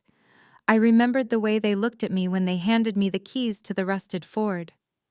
"There is a Motel 6 out by the highway," I said, my voice flat. "They take cash. It is not the Ritz-Carlton, but it is a roof." My father zipped up the trash bag with a harsh, final sound. He hauled it over his shoulder, looking like a refugee. He walked past me without looking me in the eye. He knew, and I knew, that the man who walked out that door would never return. The lifestyle was over. The lie was over. I watched them drag their black bags down the grand staircase, the plastic rustling loudly in the empty house. It was the sound of a legacy collapsing. They walked out the front door, past the manicured lawn they could no longer afford, and stood on the curb next to the old Ford Taurus, the only car they had left, the car they had tried to give me. Now it was their chariot to nowhere. I closed the front door and locked it. The silence inside was heavy, but for the first time in 30 years it was peaceful. The sun began to set over the manicured lawns of Oak Creek Drive, casting long, judgmental shadows across the driveway where the final act of the Price family tragedy was unfolding. The 2005 Ford Taurus. The vehicle my father had tossed at me like an insult just days ago sat low on its suspension. It was groaning under the weight of 3 ruined lives and a mountain of black garbage bags. The trunk was already tied shut with a piece of twine because the latch was broken, and it was overflowing with my mother's clothes. It looked like a clown car, a beige rusting sores amidst the luxury SUVs of the neighborhood. I stood on the porch, leaning against a pillar, sipping a bottle of water. I watched as my father Otis struggled to shove a box of his golf trophies into the back seat. He was sweating through his dress shirt, grunting with exertion. This was the man who used to pay people to carry his bags. This was the man who refused to drive anything that didn't have leather seats and a premium badge. Now he was playing Tetris, with his life in a car that smelled of mildew and old fast food. Lucille was sitting in the front passenger seat staring straight ahead. She refused to look at the house. She refused to look at me. She was holding her purse in her lap with a death grip, as if she were afraid someone would come and repossess her lipstick. She looked small, diminished, stripped of the matriarchal power she had wielded so cruelly for so long. But the most satisfying sight was Trey, the golden child, the aspiring tech mogul, the man who needed a Tesla for his image. He was currently trying to squeeze his 6'2" frame into the cramped back seat of a compact sedan, wedged between a bag of shoes and a box of kitchen appliances. He had to hunch his shoulders to fit under the sagging headliner. His knees were pressed up against the back of the front seat. He looked miserable. He looked ridiculous. This was the same man who had spread his legs comfortably in the back of limousines paid for with my credit. Now he was folded up like cheap laundry. "I can't breathe back here," Trey complained, his voice muffled by the glass. "Move the seat up, Mom." "I can't move it up, Trey." Lucille snapped, her patience finally snapping. "There are bags in the footwell. Just shut up and close the door." Otis slammed the rear door. It didn't catch the first time. He had to slam it again harder, the metallic clang echoing through the quiet street. A piece of rust flaked off the doorframe and fluttered to the ground. My father stared at it for a second, a look of profound defeat on his face. He walked around to the driver's side, opened the door that creaked like a haunted house gate, and lowered himself into the torn driver's seat. He gripped the sticky steering wheel, took a deep breath, and turned the key. Nothing happened. There was just a rapid, hollow clicking sound. Click, click, click. My father turned the key again, harder this time, as if brute force could spark life into the dead battery. Click, click, click. Silence fell over the driveway. I took a slow sip of my water. I knew that sound. I knew it intimately. That car had a parasitic drain on the battery that I had told them about years ago. They never fixed it because they didn't care. They figured if the car died, I would just deal with it. Now they were dealing with it. Trey rolled down the back window. "What is wrong? Why aren't we moving?" Otis hit the steering wheel with the palm of his hand. "Damn it, it is dead. The battery is dead." He looked up through the windshield. He saw me standing on the porch. He saw the Porsche 911 Turbo S parked on the street, gleaming in the twilight. He looked back down at the dashboard. I could see the war waging inside his head. He would rather die than ask me for help. He would rather push that car to the Motel 6 than acknowledge that he needed me. But he was old. He was tired. And he had no options left. He opened the car door and stepped out. He didn't walk up to the porch. He just stood by the hood of the Taurus and looked at me. He didn't say anything. He just gestured vaguely at the car. I didn't move. I forced him to say it. "Use your words, Otis," I called out. He swallowed hard. "We need a jump," he rasped, his voice sounding like sandpaper. I smiled. It was not a warm smile. It was the smile of a shark that had just finished a meal. "A jump. That is interesting. I seem to recall you telling me that this car runs fine, that it gets from point A to point B. I guess point A is rock bottom." "Just help us, Dominique," he pleaded, looking at the neighbors' houses. "Please." I walked down the steps slowly, the gravel crunching under my heels. I walked past him to my Porsche. I opened the door, fired up the engine, and pulled it alongside the Taurus. The contrast was visual poetry. My car was a masterpiece of German engineering, aggressive and futuristic. Their car was a relic of failure. I popped the hood of the Porsche. I got out and retrieved a set of jumper cables from my emergency kit. I handed one end to my father. "You know how to do this, right?" I asked, treating him like a child. "Red on positive, black on negative. Don't blow up my electronics." He took the cables with trembling hands. He hooked them up to the corroded terminals of the Ford battery. I connected my end. "Okay, try it now," I said, crossing my arms. Otis got back in the car. He turned the key. The Porsche engine revved slightly, feeding power into the corpse of the Taurus. The Ford engine sputtered, coughed, and finally roared to life, spewing a cloud of blue smoke from the tailpipe that engulfed the driveway. Trey started coughing in the back seat, waving his hand in front of his face. I disconnected the cables, coiled them up efficiently, and tossed them back into my trunk. I stood by the driver's window. My father looked up at me. His eyes were wet. "Dominique," he started to say something. Maybe an apology. Maybe a curse. I cut him off. "Save it, Dad. You need to save your breath for inflating the air mattress at the motel. And a word of advice. Keep the engine running. If you turn it off, I won't be there to start it again." He nodded slowly. He put the car in reverse. The transmission clunked loudly. I stepped back onto the grass. The Ford Taurus backed out of the driveway, wobbling on its uneven tires. It paused at the end of the street. I could see the silhouette of my mother's head bowed in shame. I could see Trey's face pressed against the glass, looking back at the mansion he thought was his birthright. They turned right and drove slowly down the street. The taillights flickered once, then steadied. They looked like two red eyes fading into the darkness. I watched them go. I waited until the sound of the sputtering engine faded completely into the ambient noise of the city. I looked at the empty driveway. I looked at the dark house. It was just a building now, bricks and mortar. The ghosts were gone. I didn't feel sad. I didn't feel guilty. I felt a lightness in my chest that I hadn't felt in 30 years. I took a deep breath of the night air. It smelled of jasmine and victory. I turned around, locked the front door of the house that was now legally mine, and walked toward my Porsche. The rearview mirror was clear. There was nothing left to look back at. The road ahead was wide open, and for the first time I was the only one in the driver's seat. 3 months have passed since the day the Price family dynasty crumbled on the pavement of Oak Creek Drive. I stood in the foyer of what used to be my parents' house, but even the ghosts wouldn't recognize it now. The dark, oppressive wallpaper that had absorbed decades of lies was gone, replaced by crisp white paint that reflected the sunlight streaming through the floor-to-ceiling windows. I had knocked down the wall between the kitchen and the living room, opening up the space that had once been divided by secrets and resentment.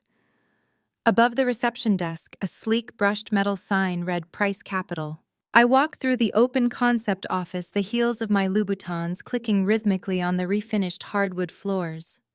Where my father used to sit in his armchair drinking scotch and judging me, there was now a team of 3 brilliant young black women analyzing market trends on dual monitors.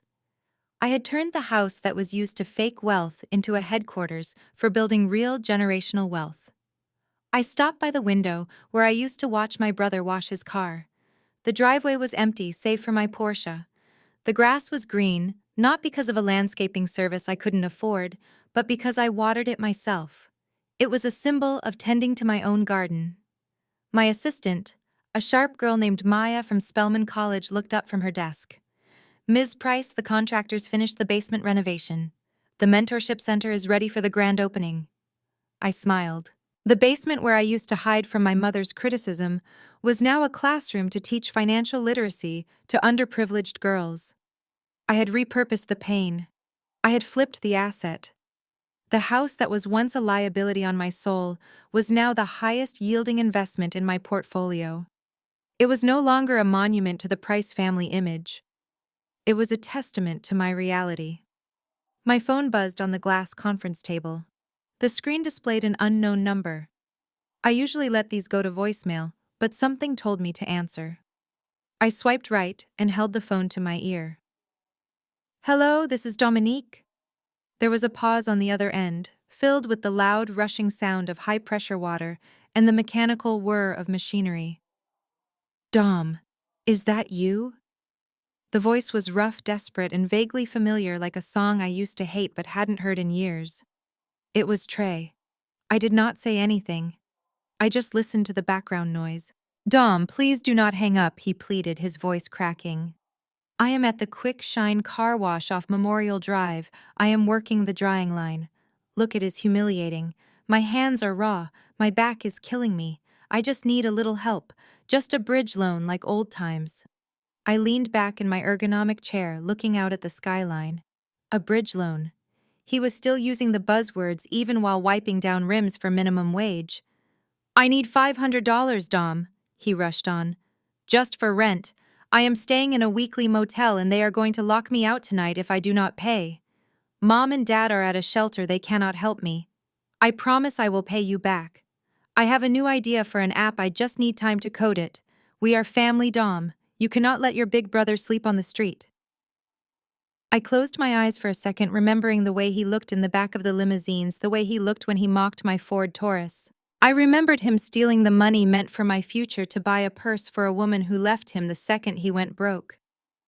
I am sorry, I said, my voice smooth and professional. You have reached Price Capital. We do not provide personal loans to high-risk individuals. Dom, stop playing, he shouted over the noise of a car dryer. It is me. Trey. I do not know anyone named Trey, I said calmly. The Trey I knew was a millionaire entrepreneur. He certainly wouldn't be asking for $500. But if you are calling from the Quick Shine, I believe I have a coupon code for 50% off a deluxe wax. Would you like me to read it to you? You are a monster, he screamed. Thank you for calling Price Capital, I said, and tapped the red icon to end the call. I blocked the number. I looked at the phone for a second, feeling a weight lift off my chest. I didn't feel guilt. I felt the satisfaction of closing a bad trade. I had finally cut the loss. I walked out of the office and into the warm Georgia evening. The sun was setting, painting the sky in shades of purple and burnt orange. I approached my Porsche 911 Turbo S. It looked like a predator resting in the twilight, its chalk gray paint gleaming. I opened the door and slid into the Bordeaux red leather seat. It smelled of success. It smelled of safety. I pushed the start button and the engine roared to life, a deep guttural sound that vibrated through my body. I backed out of the driveway, the same driveway where my father had handed me the rusted keys to a death trap. I shifted into first gear and pulled onto the main road. As I accelerated, pinning myself back into the seat, I thought about the concept of value. My parents spent their whole lives chasing the appearance of value. They thought a Tesla, a big house, and a title made them worthy. They thought they could borrow their way to dignity, but they forgot the most basic rule of economics. You cannot spend what you do not have. I drove past the church where I had exposed them. I drove past the dealership where I bought this car. The wind rushed through the open windows, messing up my hair, but I didn't care. I was not perfect. I was not the golden child. I was the one who did the math. They tried to tell me my worth was tied to their approval. They tried to tell me I owed them my life because they gave me a roof. But I learned that the price of their love was too high. It cost me my self-respect. It cost me my peace. And that was a price I was no longer willing to pay. I shifted into third gear, the engine screaming in delight, as I merged onto the highway. The city lights of Atlanta sprawled out before me, a grid of endless possibilities. I was alone in the car, but I wasn't lonely. I had my name, I had my integrity, and for the first time in my life, the road ahead belonged entirely to me. I pressed the gas pedal and left the past in the rearview mirror, shrinking smaller and smaller until it disappeared completely into the dark. This story serves as a powerful reminder that financial abuse is just as damaging as any other form of betrayal, especially when it comes from those we are taught to trust the most. Dominique's journey proves that your value is not determined by your family opinion of you, but by the boundaries you set and the respect you demand. We often cling to toxic relationships because of shared history or blood, but true family supports your growth rather than treating you as a resource to be exploited. Sometimes the most loving thing you can do for yourself is to foreclose on people who have spiritually and financially bankrupt you. Walking away is not an act of cruelty. It is an act of survival. If you have ever had to cut ties to save your own future, hit the like button and share this story. Subscribe to the channel for more narratives about resilience, justice, and the power of reclaiming your life. Remember, you are the CEO of your own existence. Do not let anyone else write the checks that you have to cash. See you in the next video.